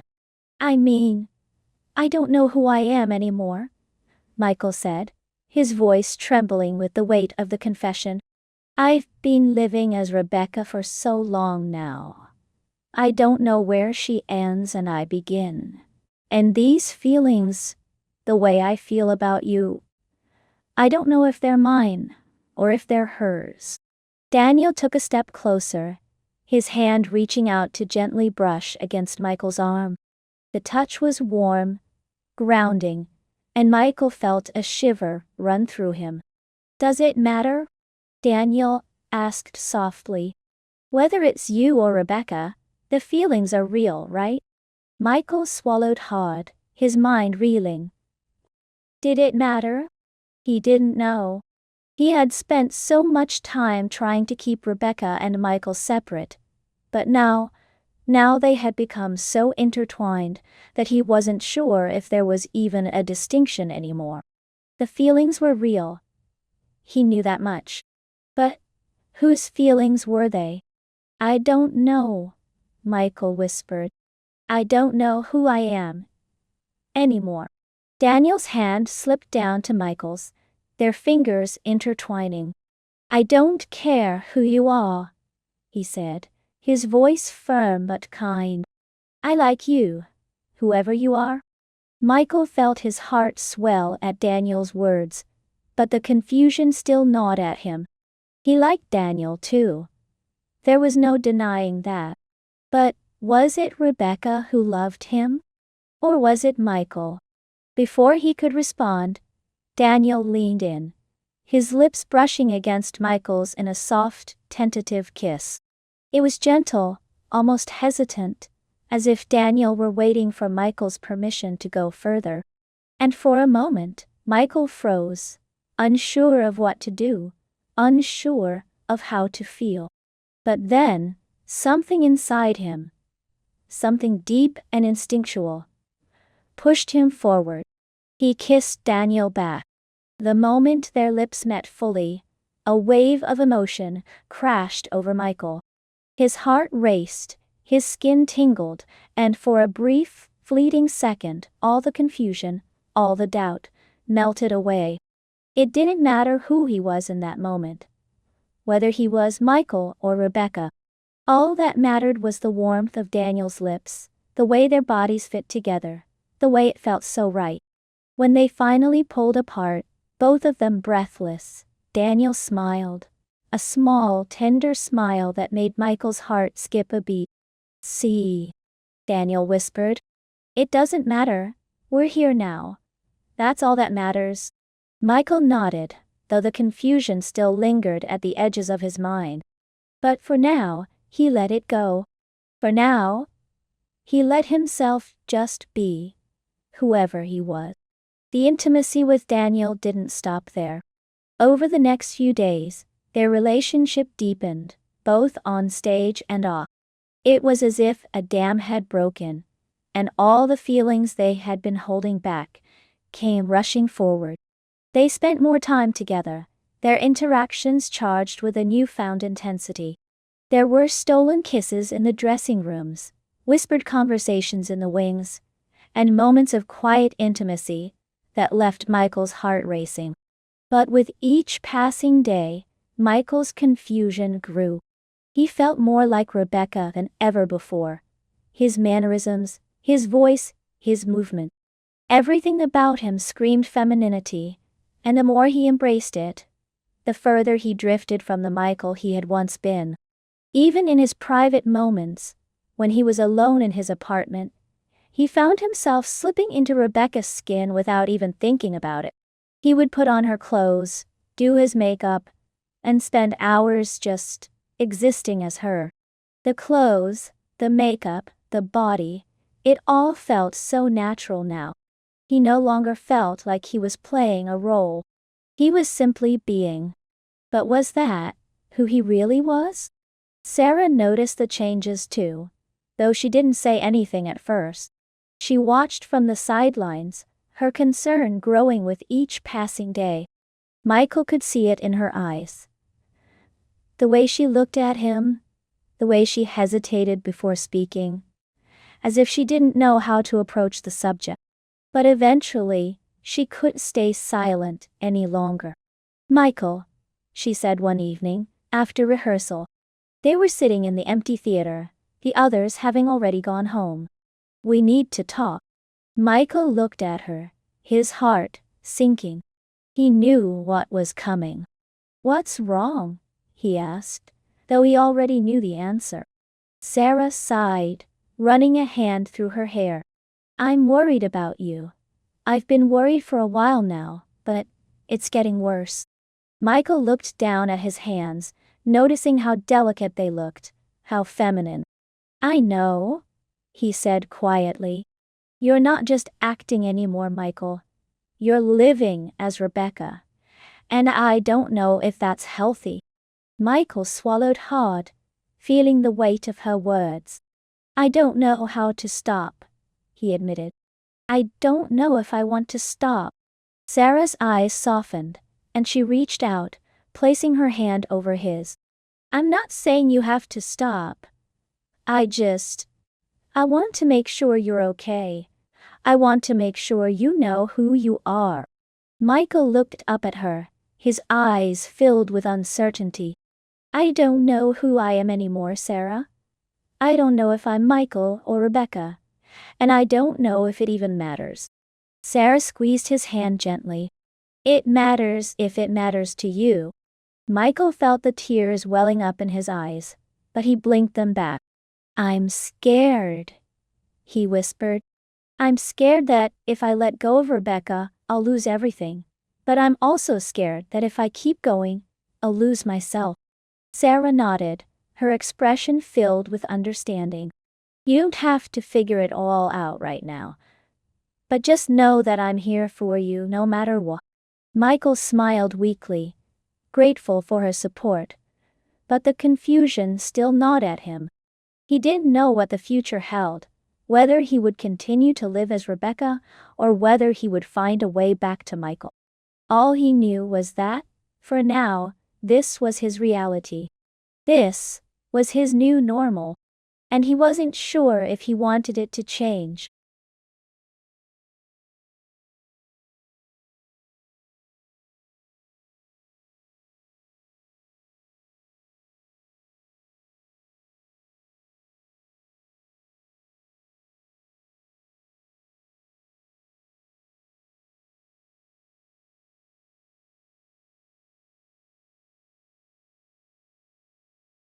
Chapter 8.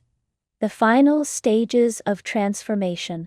Michael, no, Rebecca, stood in front of the mirror, the soft glow of the vanity lights casting a warm halo around her reflection. The woman who stared back at her was beautiful, serene. Her dark hair cascaded in soft waves around her shoulders, framing a face that was delicate and refined. Her eyes, once sharp and analytical, now held a softness that had never been there before.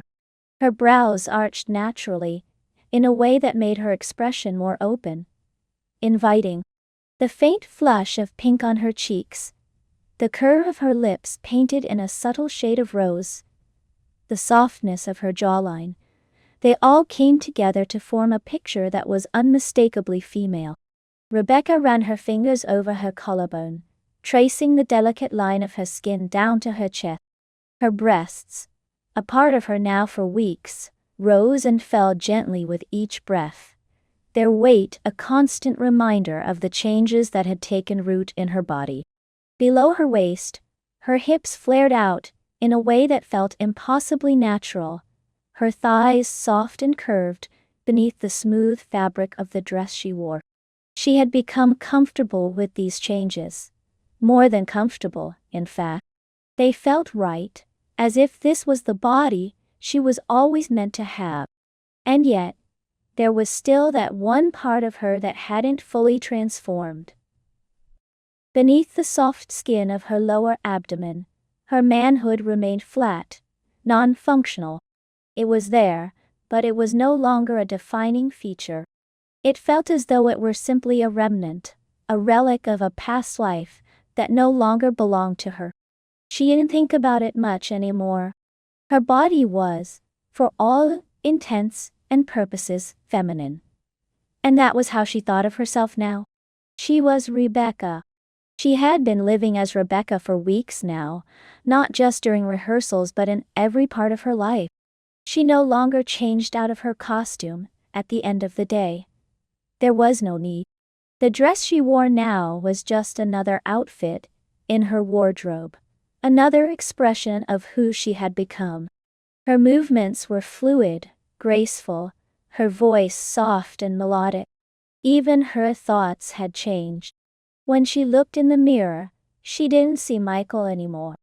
Michael was a memory, a shadow that lingered at the edges of her consciousness, but no longer held any real power over her. I am Rebecca.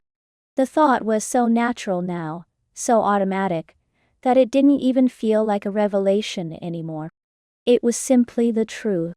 She hadn't made the choice to become Rebecca.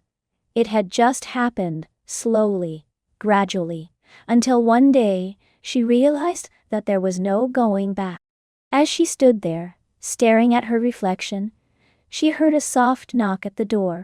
It was Daniel.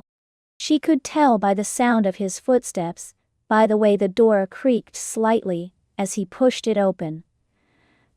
She felt a flutter in her chest, a warmth spreading through her as she turned to face him.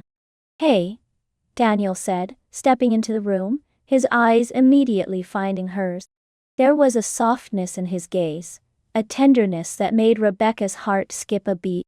"Hey," she replied, her voice carrying that gentle lilt, that feminine cadence that had become so natural to her now. Daniel crossed the room, in a few easy strides, stopping just in front of her. He reached out, his fingers brushing against her arm, his touch warm and familiar. Rebecca felt a shiver run through her, the kind of shiver that came from being close to someone who made you feel safe, wanted. "You look beautiful," Daniel said, his voice low, almost reverent. Rebecca smiled, a soft, almost bashful smile. She had been receiving compliments like that for weeks now, but when Daniel said it, it felt different. It felt real. "Thank you," she said, her voice barely a whisper. Daniel's hand moved from her arm to her waist, his fingers curling around the soft fabric of her dress. He pulled her closer, and Rebecca let herself melt into him, her body fitting perfectly against his. She could feel the warmth of his chest through his shirt, the steady rise and fall of his breath. Being in his arms felt right, natural, as if this was where she was always meant to be. They had grown closer over the past few weeks, their relationship moving beyond the boundaries of the stage. What had started as a connection formed through their roles had blossomed into something real, something intimate. It wasn't just Rebecca who loved Daniel, it was her. Whether she was still Michael somewhere deep inside or not, didn't matter anymore. When she was with Daniel, she felt whole. He leaned down, pressing his lips gently against hers, and Rebecca kissed him back, her arms sliding around his neck. The kiss was slow, tender, filled with a kind of quiet intensity that made her heart race. She had kissed Daniel before, during rehearsals, during performances, but this was different. This wasn't Rebecca and Daniel, the characters. This was them. When they finally pulled apart, Daniel rested his forehead against hers, his breath warm against her skin. "Are you okay?" he asked, his voice soft, filled with concern. Rebecca nodded, though the question lingered in the air between them. Was he okay? She wasn't sure. Physically, she felt fine. Better than fine. Her body had adjusted to the changes, and she had grown accustomed to her new form.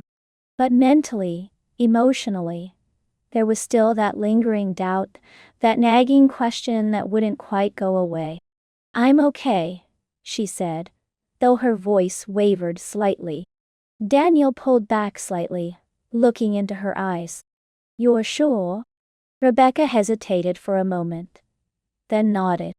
"Yeah, I'm sure." But was she?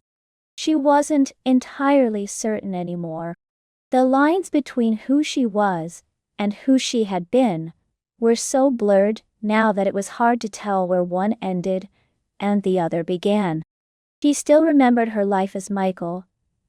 Those memories hadn't disappeared. but they felt distant, like they had happened to someone else. Someone she used to know. Later that night, after Daniel had left, Rebecca sat alone in her apartment, staring out the window.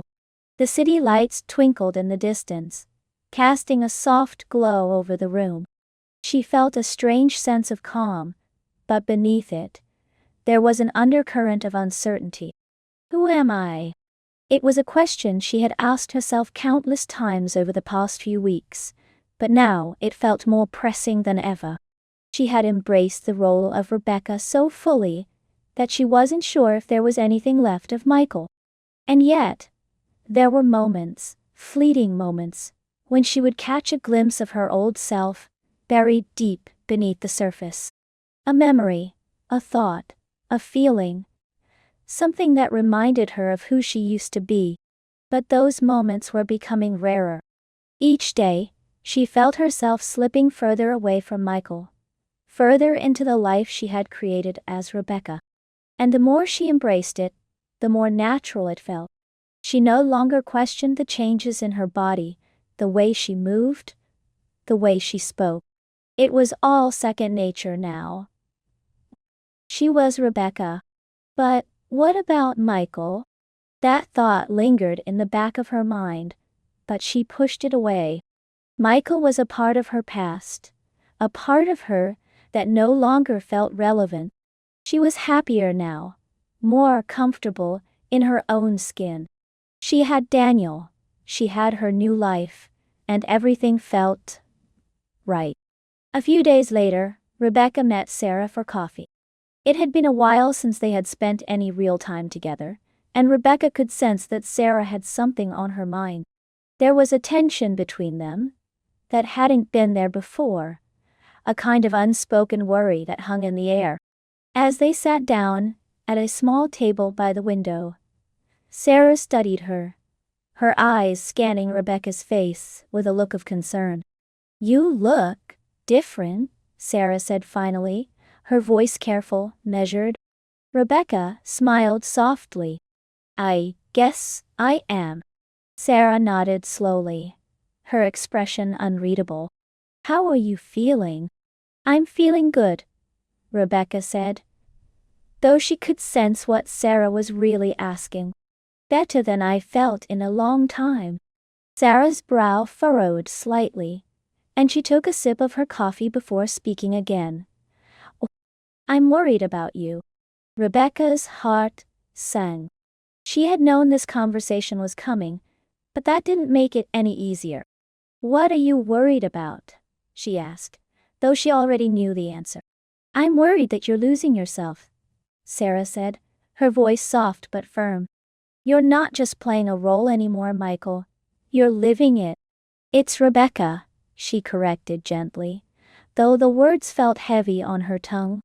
Sarah's eyes flickered with something, sadness, maybe, or concern. I know you're living as Rebecca now. But what about Michael? What about the person you were before all of this?" Rebecca looked down at her hands, her fingers delicate and feminine. She didn't know how to answer that. What about Michael? He was still there, somewhere. But he felt so far away now. So distant. She had become Rebecca so fully that it was hard to even remember what it had been like to be Michael. "I'm still me," Rebecca said finally, though the words felt uncertain. "I'm still the same person." "Are you?" Sarah asked, her voice laced with concern. "Because I'm not sure anymore." Rebecca felt a pang of guilt, but she pushed it aside. "I'm in control," she said, though it sounded more like she was trying to convince herself than anyone else. "I know who I am." Sarah sighed, her expression softening. "I just don't want you to lose yourself in this." Rebecca smiled, trying to reassure her. "I won't. I'm okay, Sarah, I promise." But as she said the words, she couldn't shake the feeling that maybe she wasn't entirely sure. That night, as Rebecca lay in bed, her thoughts swirled with uncertainty. She had told Sarah that she was in control, that she knew who she was. But was that true? She wasn't sure anymore. The more she lived as Rebecca, the more distant Michael became. And yet, there was still that part of her that wondered if she was making the right choice, if she was really happy, or if she was just convincing herself that she was. She closed her eyes, letting the darkness wrap around her like a blanket. Tomorrow, she would wake up as Rebecca again. She would go to rehearsal. She would see Daniel. And everything would feel normal. Everything would feel right. But tonight, as she drifted off to sleep, she couldn't shake the feeling that somewhere, deep inside, Michael was still there, waiting.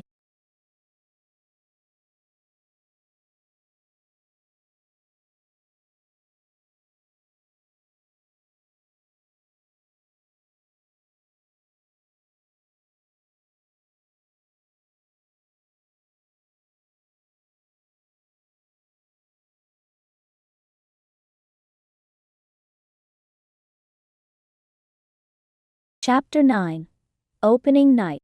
The hum of anticipation buzzed in the air like an electric current, filling the theater with a palpable tension.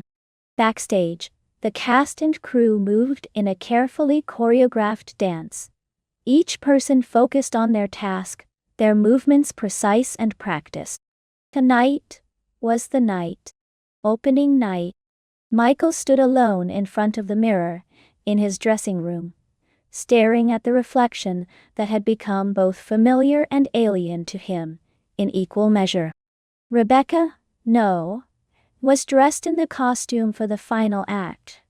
A flowing gown that clung to his newly soft curves, the fabric caressing his skin like a lover's touch. His breasts were perfectly framed by the neckline, his waist cinched in a way that accentuated the flare of his hips. His hair, styled in loose waves, fell around his shoulders, framing a face that was now entirely feminine, delicate, smooth, and serene. He no longer recognized the man he had once been. Michael had faded into the background, a distant memory, while Rebecca had taken center stage. It had happened so gradually, so naturally, that he hadn't even realized it until it was too late. There was no longer a clear line between who he was and who Rebecca was. They had become one. His hands, slender and graceful, trembled slightly as he applied the final touches of makeup. A soft blush that highlighted the natural flush of his cheeks, a deeper shade of lipstick that made his lips look full and inviting. His eyes, her eyes, were lined with a subtle sweep of eyeliner, their green depths shimmering with a mixture of excitement and anxiety. Michael, no Rebecca, took a deep breath, trying to calm the rapid beating of her heart. She was ready. She had been preparing for this moment for months, and now it was here. The culmination of all her hard work, all the rehearsals, all the late nights spent perfecting every gesture, every line. She knew the role inside and out. She was Rebecca, through and through. But, as the minutes ticked closer to showtime, a strange sense of unease began to creep in. It was subtle at first, a faint whisper at the back of her mind that she tried to ignore. But it grew louder, more insistent, as the weight of what she had become settled heavily on her chest. Who am I? The question echoed in her mind, growing louder with each passing second. She had spent so long becoming Rebecca, pouring every part of herself into this role, that she wasn't sure who she was anymore. Michael felt like a ghost, a shadow that haunted the edges of her consciousness, but no longer had any real presence. She had achieved what she set out to do. She had become Rebecca, fully and complete. But in the process, she had lost something. A part of herself. A part of Michael. Does it matter? She wasn't sure anymore. Rebecca was who she was now. It was who the world saw, who Daniel saw. And yet, there was a flicker of something deep inside her that was still tied to Michael. A part of her that hadn't fully let go, that still clung to the life she had lived before all of this. But was it real? Or was it just fear? A soft knock at the door pulled her from her thoughts, and she turned to see Sarah standing in the doorway, her expression unreadable. Sarah had been more distant lately, her concern for Michael growing with each passing day. She had tried to talk to him, tried to reach out, but Michael had reassured her, again and again, that everything was fine. But now, as Sarah stepped into the room, her eyes scanning Rebecca's face, it was clear that she wasn't convinced. "You ready?" Sarah asked, her voice gentle but probing. Rebecca nodded, though her heart wasn't entirely in it. "Yeah, I'm ready." Sarah hesitated for a moment, then stepped closer, her eyes narrowing slightly as she studied Rebecca's face. "You sure?" Rebecca forced a smile, though it felt hollow. "I've never been more ready." Sarah didn't look convinced, but she didn't push the issue. Instead, she reached out, placing a hand on Rebecca's arm. "You're going to be amazing. You've worked so hard for this." "I know," Rebecca said softly, though the words felt distant, as if they belonged to someone else. Sarah gave her a small, encouraging smile, then stepped back. "Break a leg." With that, she turned and left, leaving Rebecca alone once again. The minutes leading up to the performance passed in a blur. Rebecca moved through the motions of preparation with a kind of mechanical precision, her body acting on autopilot as her mind swirled with 1,000 different thoughts. But the moment the lights dimmed and the opening music began to play, something shifted inside her. The nerves, the doubts, the confusion, they all faded away, replaced by a singular focus. She was Rebecca now. There was no room for anything else. As she stepped onto the stage, the heat of the spotlight bathing her in its glow, she felt a strange sense of calm wash over her. The audience was out there, hidden in the darkness, waiting for her. But she wasn't afraid.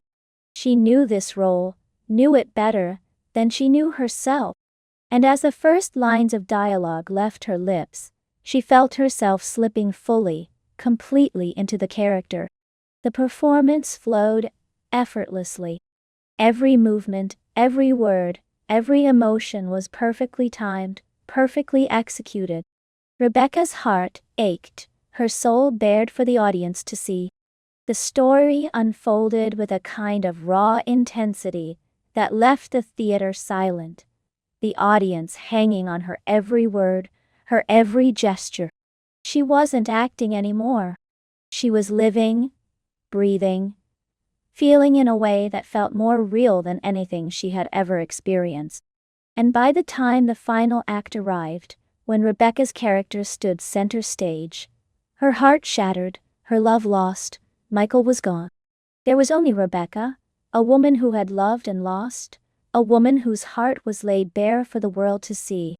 As the final lines were spoken, as the lights dimmed and the curtain began to fall, Rebecca felt a surge of emotion rise within her. The applause began softly, then grew louder, until it was a thunderous roar that filled the theater. The audience was on their feet, their faces illuminated by the soft glow of the stage lights, their eyes filled with admiration and awe.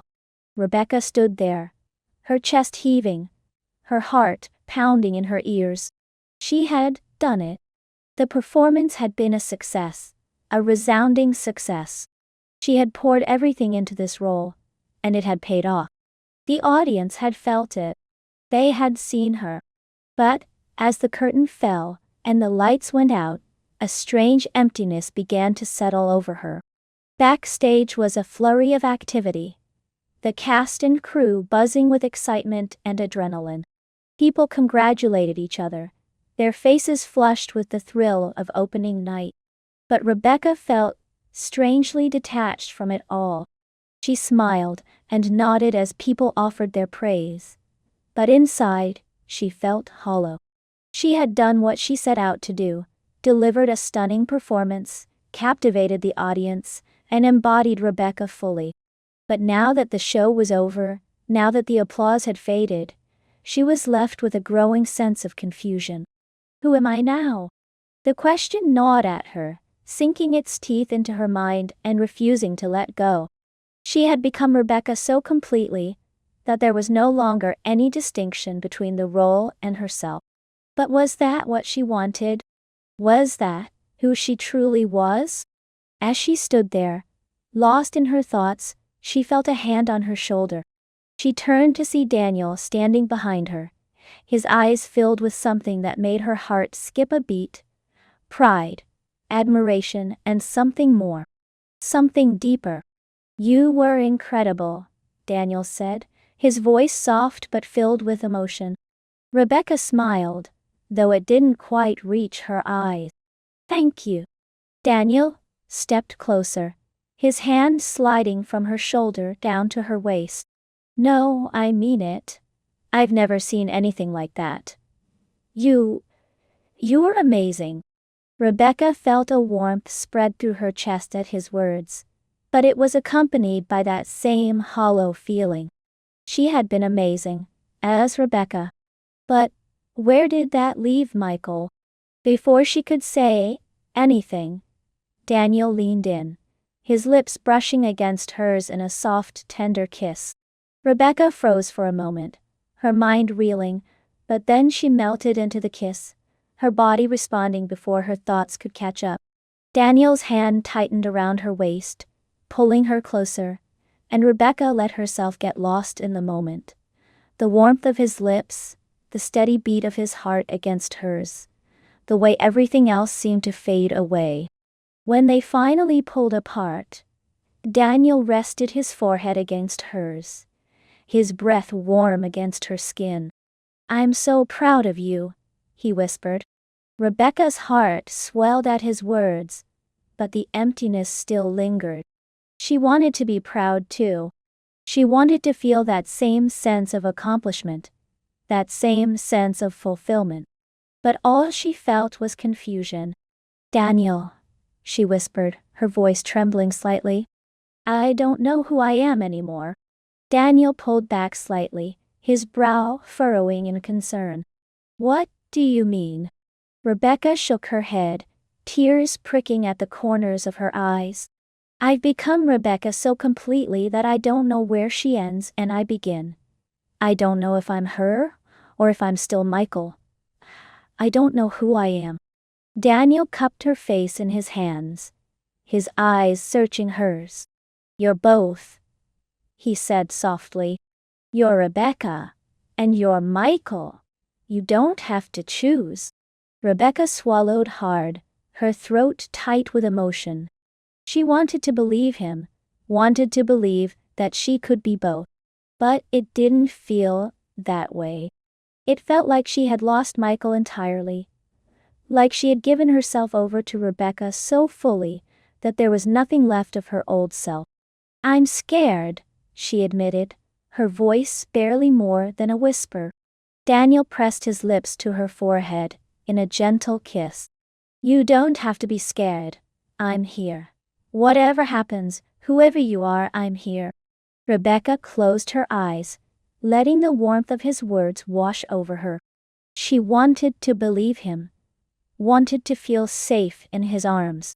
But the fear, the confusion, the emptiness, it was all still there, lurking beneath the surface. As they stood there, wrapped in each other's embrace, Rebecca felt a tear slip down her cheek. She had everything she had ever wanted: success, admiration, love. But as the night wore on, as the applause faded into memory, she couldn't shake the feeling that she had lost something far more important: herself.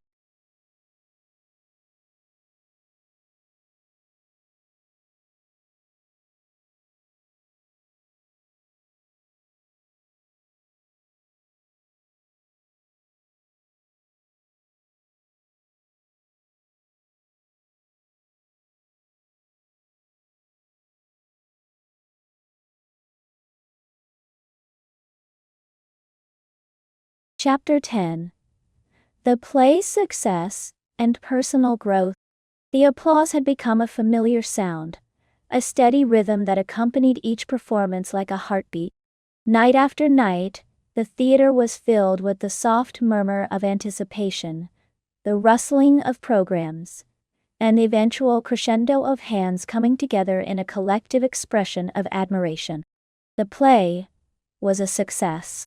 Rebecca, no, Michael, stood in the shadowed wings of the stage as the final curtain fell once again, the applause washing over him like a wave. But instead of feeling elated, instead of being swept up in the thrill of success, he felt a quiet, steady emptiness. The applause had lost its power to move him. It was as though, with each cheer, each standing ovation, a part of him was slipping further away. Who am I now? The question lingered, as it had for weeks, gnawing at the edges of his consciousness. Every night, as he stepped into Rebecca's shoes, her dresses, her voice, her emotions, he felt himself sinking deeper into the role. But it was more than just a role now. Rebecca wasn't someone he played anymore. She was someone he was. The lines between performance and reality had blurred so much that he no longer knew where one ended and the other began. The transformation had been slow, gradual, but now, standing here backstage, he realized that it was nearly complete. His body had changed in ways that felt irreversible. His once sharp features had softened, his skin smoother, his cheeks rounder, his jawline gentle and feminine. His hips had widened, his waist narrowed, and his breasts, soft and full beneath the silky fabric of his costume, were now a permanent part of him. He had become Rebecca, physically and mentally, in almost every way, except for the one part of him that remained. His manhood, though flat and non-functional, was still there, a quiet reminder of the life he had once lived. But it no longer felt like it belonged to him. In fact, it felt as foreign as everything else about his past life. He hadn't been Michael in so long, hadn't felt like Michael, that the idea of returning to that person was more frightening than the thought of staying as Rebecca. Maybe I'll never be Michael again. The thought had crossed his mind before, but never as clearly as it did now. Maybe this was who he was meant to be. Maybe Rebecca wasn't just a role, wasn't just a temporary transformation. Maybe she was him. Or maybe he was her. Ready? Daniel's voice broke through his thoughts, pulling him back to the present. Michael turned to see Daniel standing beside him, a soft smile on his face, his eyes warm with affection. There was something about the way Daniel looked at him, or rather the way Daniel looked at Rebecca, that made Michael's heart flutter. It was a strange feeling, one that had taken him by surprise when it first began, but now it was as familiar as the applause. Being with Daniel felt right. It felt real. "I'm ready, Michael," or Rebecca said, though the words felt strange, as if they belonged to someone else. Daniel reached out, his hand brushing lightly against Michael's arm, sending a shiver through him. "You were amazing tonight. The audience loved you. Again." Michael smiled, though it felt hollow. "Thank you." Daniel's brow furrowed slightly, as if he sensed the uncertainty beneath the surface. "Are you okay?" Michael hesitated, unsure how to answer that. Was he okay? He wasn't sure anymore. There were moments, fleeting moments, when he felt like everything was falling into place, like he was exactly where he was supposed to be. But then, there were other moments like now, when the weight of his confusion threatened to crush him. "I don't know," he admitted softly, his voice barely audible over the noise of the crew cleaning up the stage. "I don't know who I am anymore." Daniel's hand tightened gently on his arm, his eyes filled with concern. "Hey, it's okay. You don't have to figure everything out right now." Michael looked down at the floor, his chest tight with emotion. "But I don't know if I'll ever figure it out. I don't know if I'll ever be Michael again." Daniel was silent for a moment, his hand still resting on Michael's arm. When he finally spoke, his voice was soft, steady. "Maybe you don't have to be." Michael looked up at him, his heart pounding in his chest. "What do you mean?" Daniel's expression was gentle, his eyes filled with a kind of understanding that made Michael's throat tighten. "Maybe you don't have to be Michael again. Maybe this is who you are now. Maybe you're Rebecca." The words hung in the air between them, heavy with meaning. Michael felt a strange sense of relief at hearing them, but also a deep, gnawing fear. Could it really be that simple? Could he just let go of Michael? Could he accept that he might never be the person he once was? "I don't know if I'm ready for that," Michael said quietly, his voice trembling. Daniel stepped closer, his hand moving to cup Michael's cheek, his thumb brushing gently against his skin. "You don't have to be ready. You just have to be honest with yourself. You don't have to decide anything right now. Just be who you are. Whoever that is." Michael closed his eyes, leaning into Daniel's touch. It felt so good to be close to him, to feel his warmth, his steady presence. But it also felt confusing. Because while being with Daniel felt right, it also made everything else feel even more uncertain. In the weeks that followed, the play continued to be a resounding success. Night after night, the theater was packed with eager audiences, and the reviews were glowing. Critics praised Michael's portrayal of Rebecca, calling it nuanced, authentic, and deeply moving. They marveled at his ability to inhabit the character so fully, to bring her to life with such emotional depth. But, with each new performance, Michael felt himself drifting further away from the person he used to be. The applause, the praise, the admiration. It all felt hollow now. It wasn't that he didn't appreciate it. He knew how hard he had worked, how much he had sacrificed to get here. But the more he lived as Rebecca, the more he realized that he wasn't just playing a role anymore. He was Rebecca, and that thought both terrified and exhilarated him. His relationship with Daniel deepened as well. They spent more time together outside of rehearsals, going out to dinners, taking long walks through the city, spending quiet evenings at Daniel's apartment. There was an ease between them that Michael hadn't expected. A kind of natural intimacy that made him feel safe, cherished. But it also made him feel more lost. Because, while Rebecca thrived in this relationship, Michael was fading away. One evening, as they sat together on Daniel's couch, a glass of wine in each of their hands, Daniel turned to him, his expression thoughtful. "Do you ever think about what happens after the play ends?" Daniel asked, his voice soft. Michael blinked, caught off guard by the question. "What do you mean?" "I mean, what happens to us, to you, when the play is over and you're not Rebecca anymore?" The question hit Michael like a punch to the gut. He hadn't thought about that. He had been so focused on the present, on navigating his confusion, on trying to figure out who he was, that he hadn't considered what would happen when the play ended. What would happen when Rebecca wasn't needed anymore?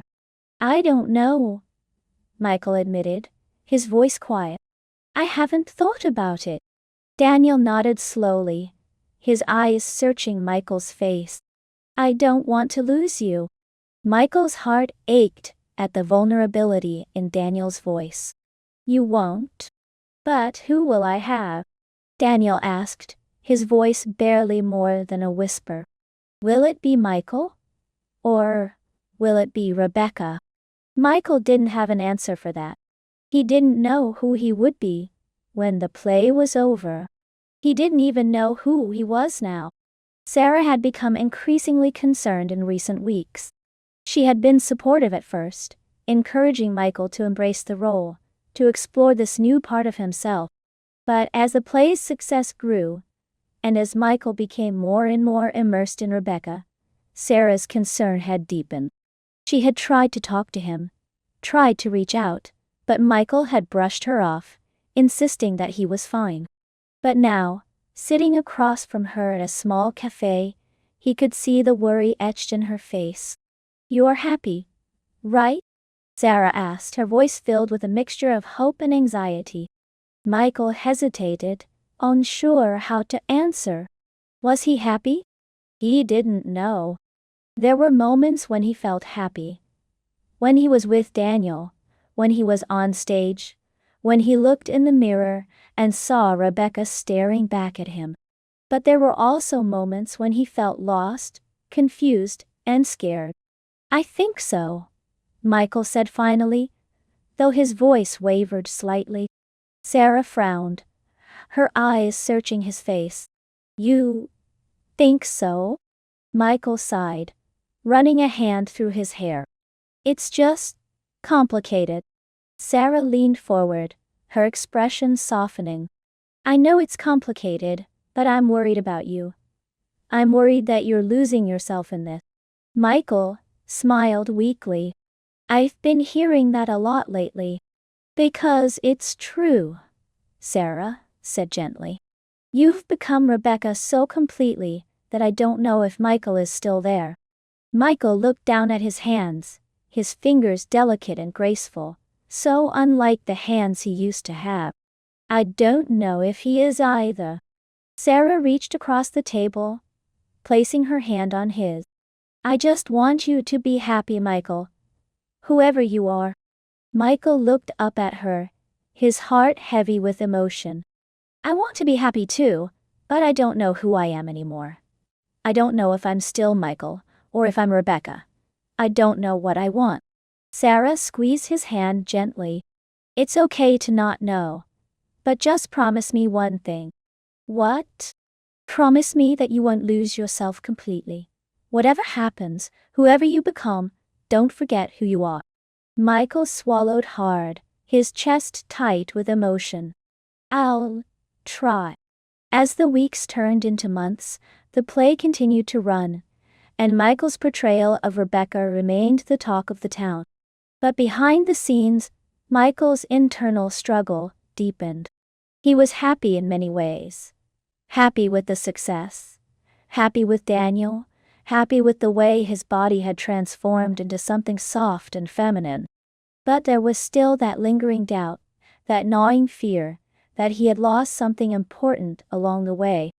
And yet, as time went on, he found himself caring less and less about that. The more he lived as Rebecca, the more comfortable he became in this new identity. His old life, as Michael, felt like a distant memory, something that no longer had any real hold over him. He wasn't sure if that was a good thing or a bad thing. But it was the truth. One night, after another successful performance, Michael stood in front of the mirror in his dressing room, staring at his reflection. He was still in costume, still wearing Rebecca's dress, still looking every bit the woman he had become. He reached up, touching his face, his fingers tracing the soft lines of his cheeks, his lips, his eyes. "I'm Rebecca," he whispered to himself, testing the words on his tongue. They felt right. They felt real. But, somewhere deep inside, in a place he could barely reach anymore, a small voice whispered back, "But out, Michael." Michael, or Rebecca, didn't have an answer for that. Not yet. Aw.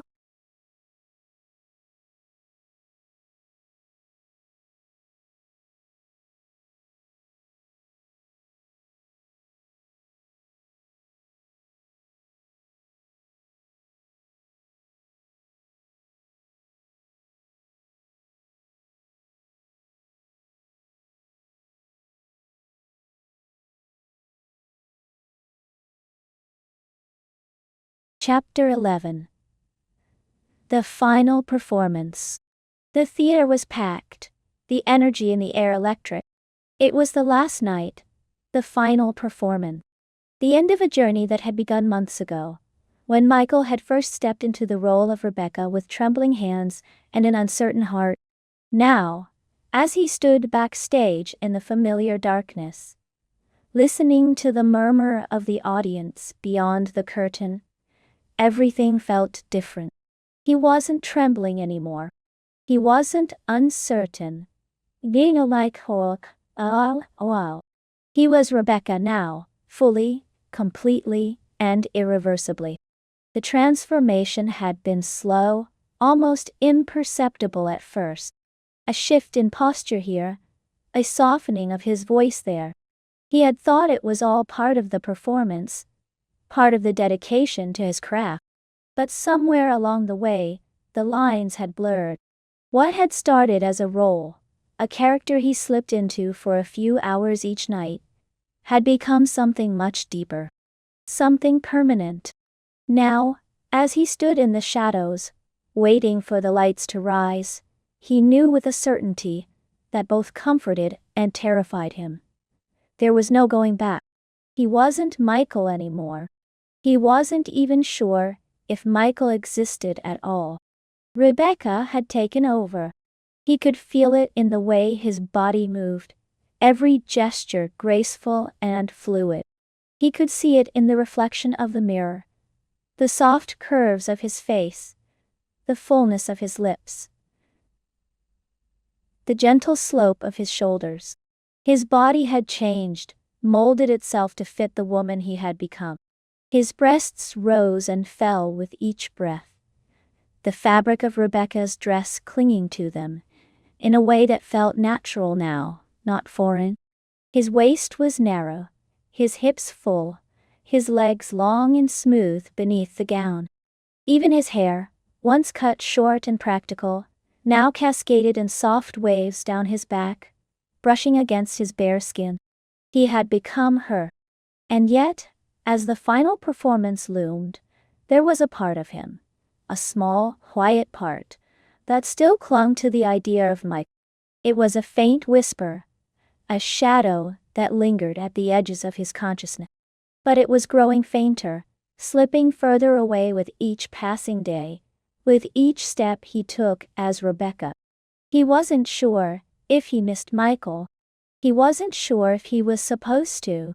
A soft knock on the door pulled him from his thoughts, and he turned to see Sarah standing there, her expression a mixture of pride and concern. She had been with him from the beginning, had watched as he transformed, as he became Rebecca. She had supported him, encouraged him, even as the lines between his character and his reality had blurred beyond recognition. But now, as she stood there, he could see the worry in her eyes. "You ready?" she asked, her voice soft, tentative. Michael? Rebecca nodded. "I'm ready." Sarah hesitated, her eyes scanning his face as if searching for something, some trace of the man she had once known. But there was nothing there. Not anymore. "You've been amazing," she said quietly, stepping closer. "I'm so proud of you." Rebecca smiled, though it felt distant, as if it belonged to someone else. "Thank you." Sarah bit her lip, her brow furrowing slightly. Are you okay?" Rebecca paused, the question hanging in the air between them. Was she okay? She wasn't sure anymore. There were moments when she felt more alive than she ever had, moments when being Rebecca felt like the most natural thing in the world. But there were also moments, quiet, dark moments, when she felt a deep, gnawing emptiness, as if she had lost something important, something she could never get back.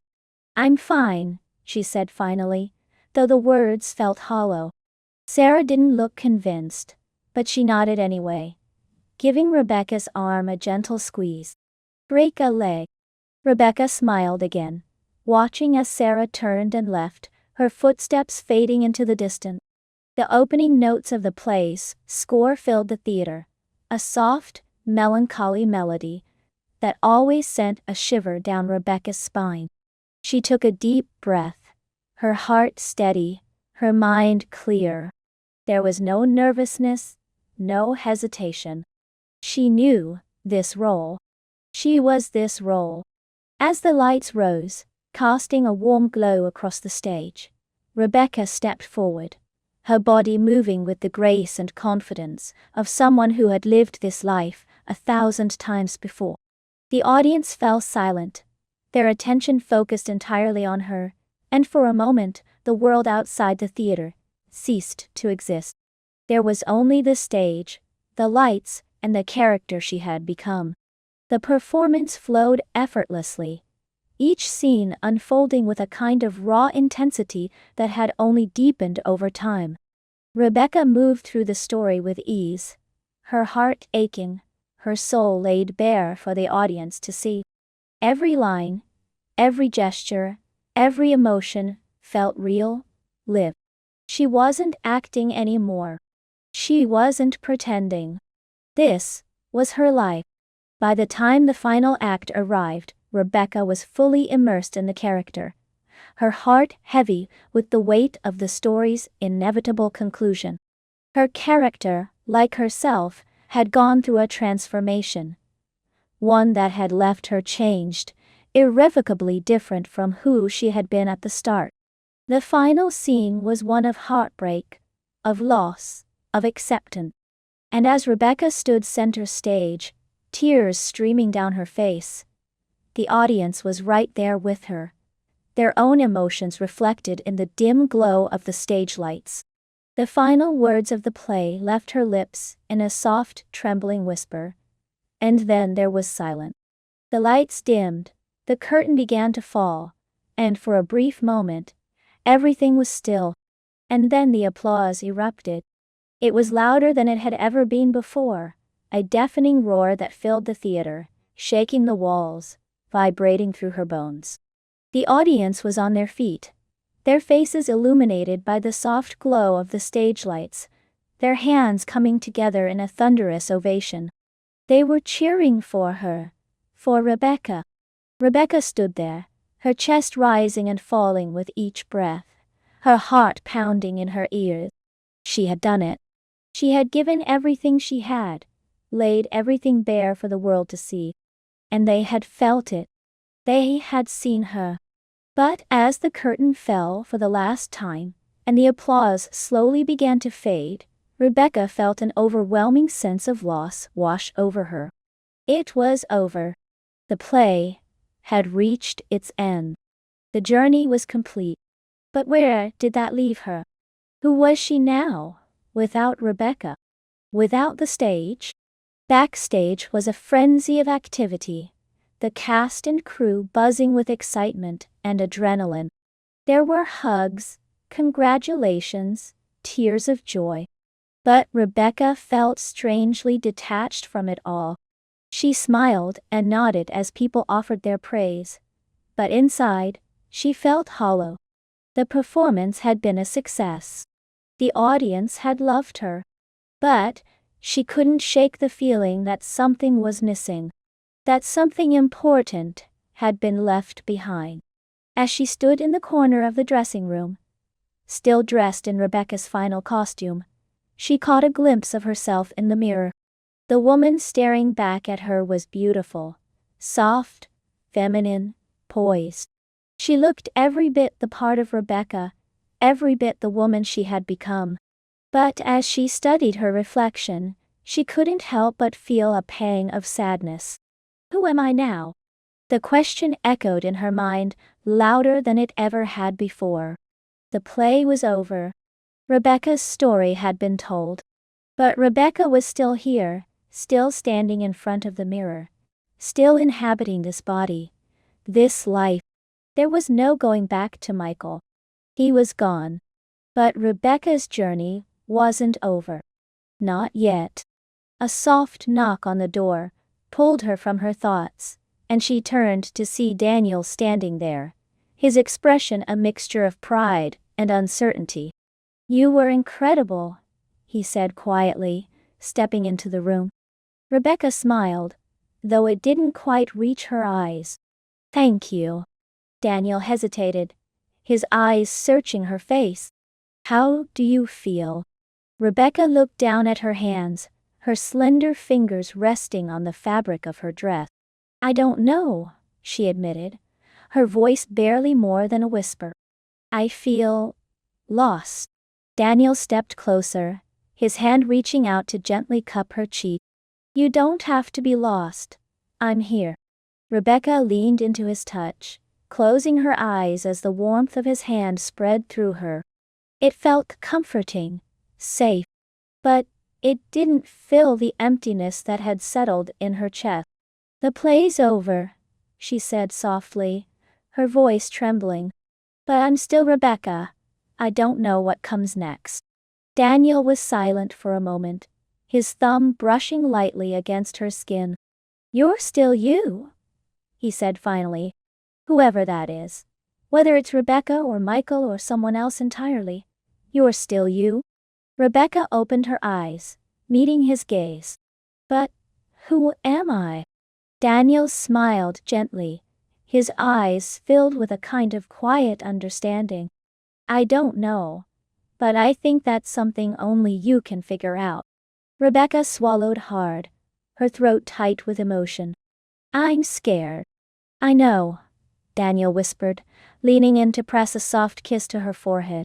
"But you're not alone. I'm here. And I'm not going anywhere." Rebecca closed her eyes again, letting the weight of his words settle over her. She wasn't alone. She had Daniel. She had the people who loved her. But even with all of that, the journey ahead felt uncertain, full of questions she didn't know how to answer. The play was over. But Rebecca's story was just beginning.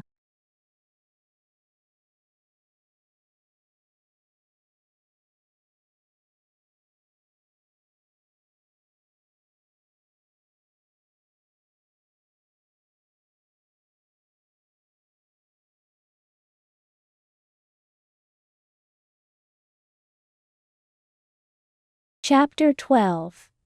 The Aftermath. The apartment was quiet, the kind of quiet that seemed to settle into the bones of the place, wrapping everything in a blanket of stillness. Michelle sat at the kitchen table, her hands curled around a warm cup of tea, staring out the window at the world beyond. It was a gray morning, the sky heavy, with clouds that threatened rain, and the air was thick with the cool dampness of autumn. The city, alive with its usual hum, seemed distant, muted by the glass between her and the streets below. She felt distant too, as if she were watching her life from afar, trying to make sense of the pieces that had shifted and rearranged themselves over the last few months. The play was over, the curtain had fallen for the last time, and now there was nothing left but the aftermath. But in this quiet moment, as she sat at the table, in the soft light of morning, she didn't feel like Michael anymore. That person, was gone. Michelle had taken his place. It wasn't something that had happened overnight. It had been a slow, gradual process, one that had crept up on her when she wasn't looking. It had started with the play, with the role of Rebecca, but it hadn't ended there. There had been changes, small at first, barely noticeable. The way her voice softened when she spoke, the way she held herself, the way she moved. Her body had followed suit, changing bit by bit, until she no longer recognized the man she had once been. And now, sitting here in the stillness of the morning, she felt it in every part of her. She was Michelle. Michelle Gagwan. The name felt foreign and familiar, all at once, like a new pair of shoes that hadn't quite been broken in. She had taken it after the play ended, after the dust had settled, and she had realized that there was no going back. Michael was a name that no longer fit, a name that belonged to someone she had once been, but could never be again. Michelle was who she was now. And as strange as it still felt, she was beginning to accept it. The tea was warm in her hands, the steam rising in gentle curls, and she let her mind drift back to the months that had led her here. The final performance had been a blur. The applause, the cheers, the flood of emotions that had come crashing down on her when the curtain fell for the last time.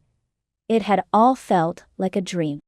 And afterward, there had been parties, celebrations, congratulations from cast members and critics alike. But through it all, Michelle had felt a strange hollowness, a sense of loss that weighed heavy on her chest. The play was over, but the transformation wasn't. It had taken her days, weeks even, to come to terms with what had happened.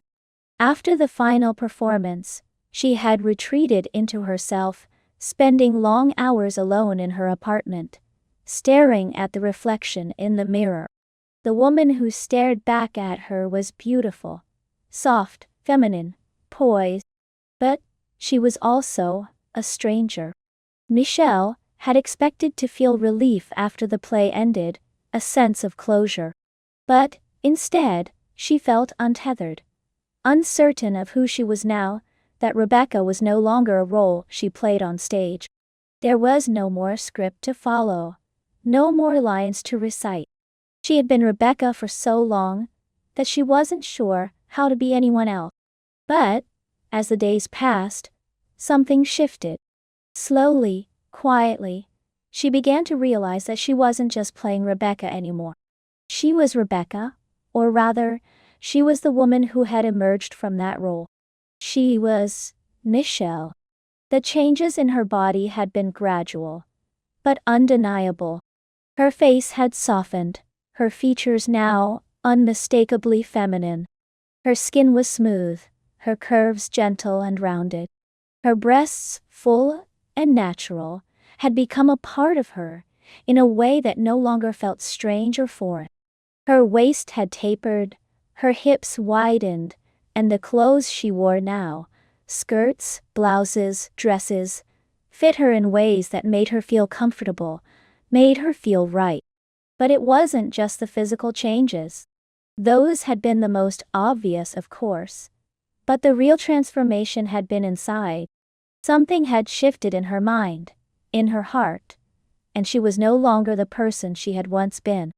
She had felt it in the way she responded to Daniel, the way she moved through the world, the way she saw herself.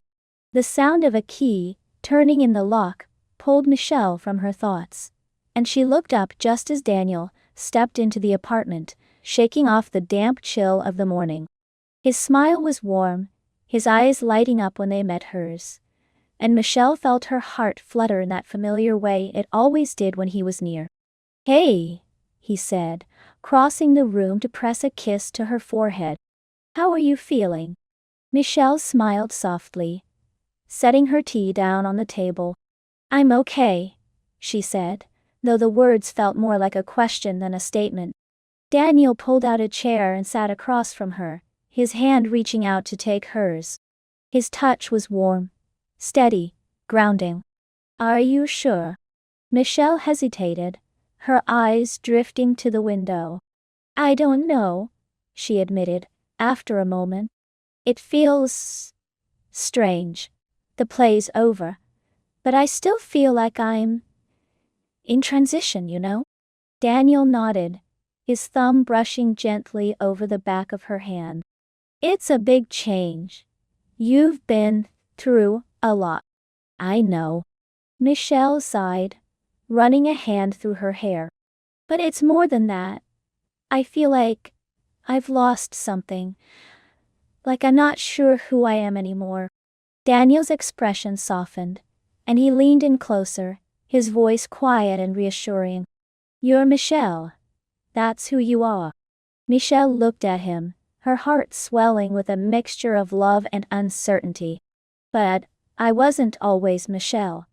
I was Michael, and now I don't even know how to be that person anymore." "You don't have to be," Daniel said gently. You're not Michael anymore, and that's okay. You've changed. You've grown. But you're still you, no matter what name you go by. Michelle felt a lump rise in her throat, her eyes stinging with unshed tears. I'm scared, she whispered, her voice barely audible. Daniel squeezed her hand, his eyes filled with a kind of quiet understanding that made her want to cry. I know. But you're not alone in this. I'm here. I'll always be here. Michelle blinked back the tears, her heart aching with both gratitude and fear. She wasn't alone. She had Daniel. And yet, the future felt so uncertain, so full of questions she didn't know how to answer. What if I don't know how to move forward? She asked, her voice trembling. Daniel smiled softly, his hand gently cupping her cheek. Then we'll figure it out together. Later that day, Sarah came by. Michelle hadn't seen her much since the play ended, and when she opened the door to find Sarah standing there, her face a mixture of hesitation and affection, Michelle felt a rush of emotions she hadn't been prepared for. Hey, Sarah said, her voice soft as she stepped inside. Hey. Michelle smiled, though the weight of their last conversation still lingered between them. They hadn't spoken much about what had happened. About the transformation, about the fact that Michael was gone and Michelle had taken his place. But now, standing in the quiet of the apartment, Michelle felt the need to address it, to finally talk about the thing that had been hanging over them. They sat on the couch, a comfortable silence settling between them for a moment, before Sarah sighed, her hands fidgeting in her lap. I've been thinking a lot, Sarah began, her voice quiet. About everything. About you. Michelle nodded, her heart pounding in her chest. I've been thinking a lot too. Sarah looked up, her eyes meeting Michelle's, and there was a sadness there, a kind of mourning for something lost. But there was also acceptance, a quiet resolve that made Michelle's throat tighten. I miss Michael, Sarah admitted, her voice trembling slightly. I miss the person you used to be. But I also see how much you've changed. And I know that this is who you are now. I know that you're not Michael anymore. Michelle swallowed hard, her chest aching with emotion. I didn't mean to leave him behind. It just happened. I know, Sarah said softly. And I don't blame you. I just want you to know that. I support you. I love you, no matter who you are, whether you're Michael or Michelle or someone else entirely. You're still my friend. Michelle felt the tears welling up again, and she reached out, taking Sarah's hand in hers. Thank you. Sarah smiled, her eyes glistening with unshed tears. I just want you to be happy. That's all I've ever wanted. Michelle nodded, her throat too tight to speak. She squeezed Sarah's hand, and for a moment, they sat there in silence, the weight of their shared history hanging between them. But it wasn't a bad silence. It was a silence filled with understanding, with acceptance. As the days passed, Michelle began to settle into her new life. It wasn't easy, and there were moments, many moments, when she still felt lost, uncertain of who she was, or where she was going. But there were also moments of clarity, moments when she felt a sense of peace, a sense of rightness, that she hadn't felt in a long time. Living as Michelle was different, but it wasn't bad. In fact, it felt more natural than she had expected. She found herself enjoying the small things, choosing what to wear each morning, the way her body moved in the soft fabrics of her clothes, the way her reflection in the mirror no longer startled her. And then, there was Daniel.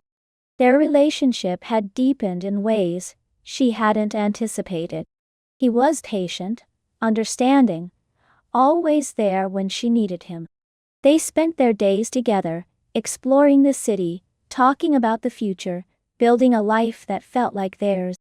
One evening, as they lay in bed, the soft glow of the bedside lamp, casting a warm light over the room. Michelle rested her head on Daniel's chest, her fingers tracing lazy circles on his skin. "Do you ever think about the future?"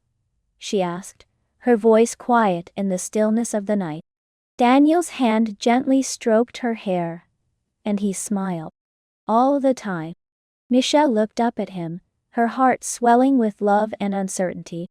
"What do you see?" Daniel's eyes softened, and he leaned down to press a kiss to her forehead. "I see us.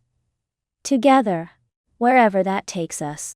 Michelle closed her eyes, letting the warmth of his words settle over her. The future was still uncertain, still full of question. But for the first time in a long time, she wasn't afraid of it. She was Michelle now, and she was ready to embrace whatever came next.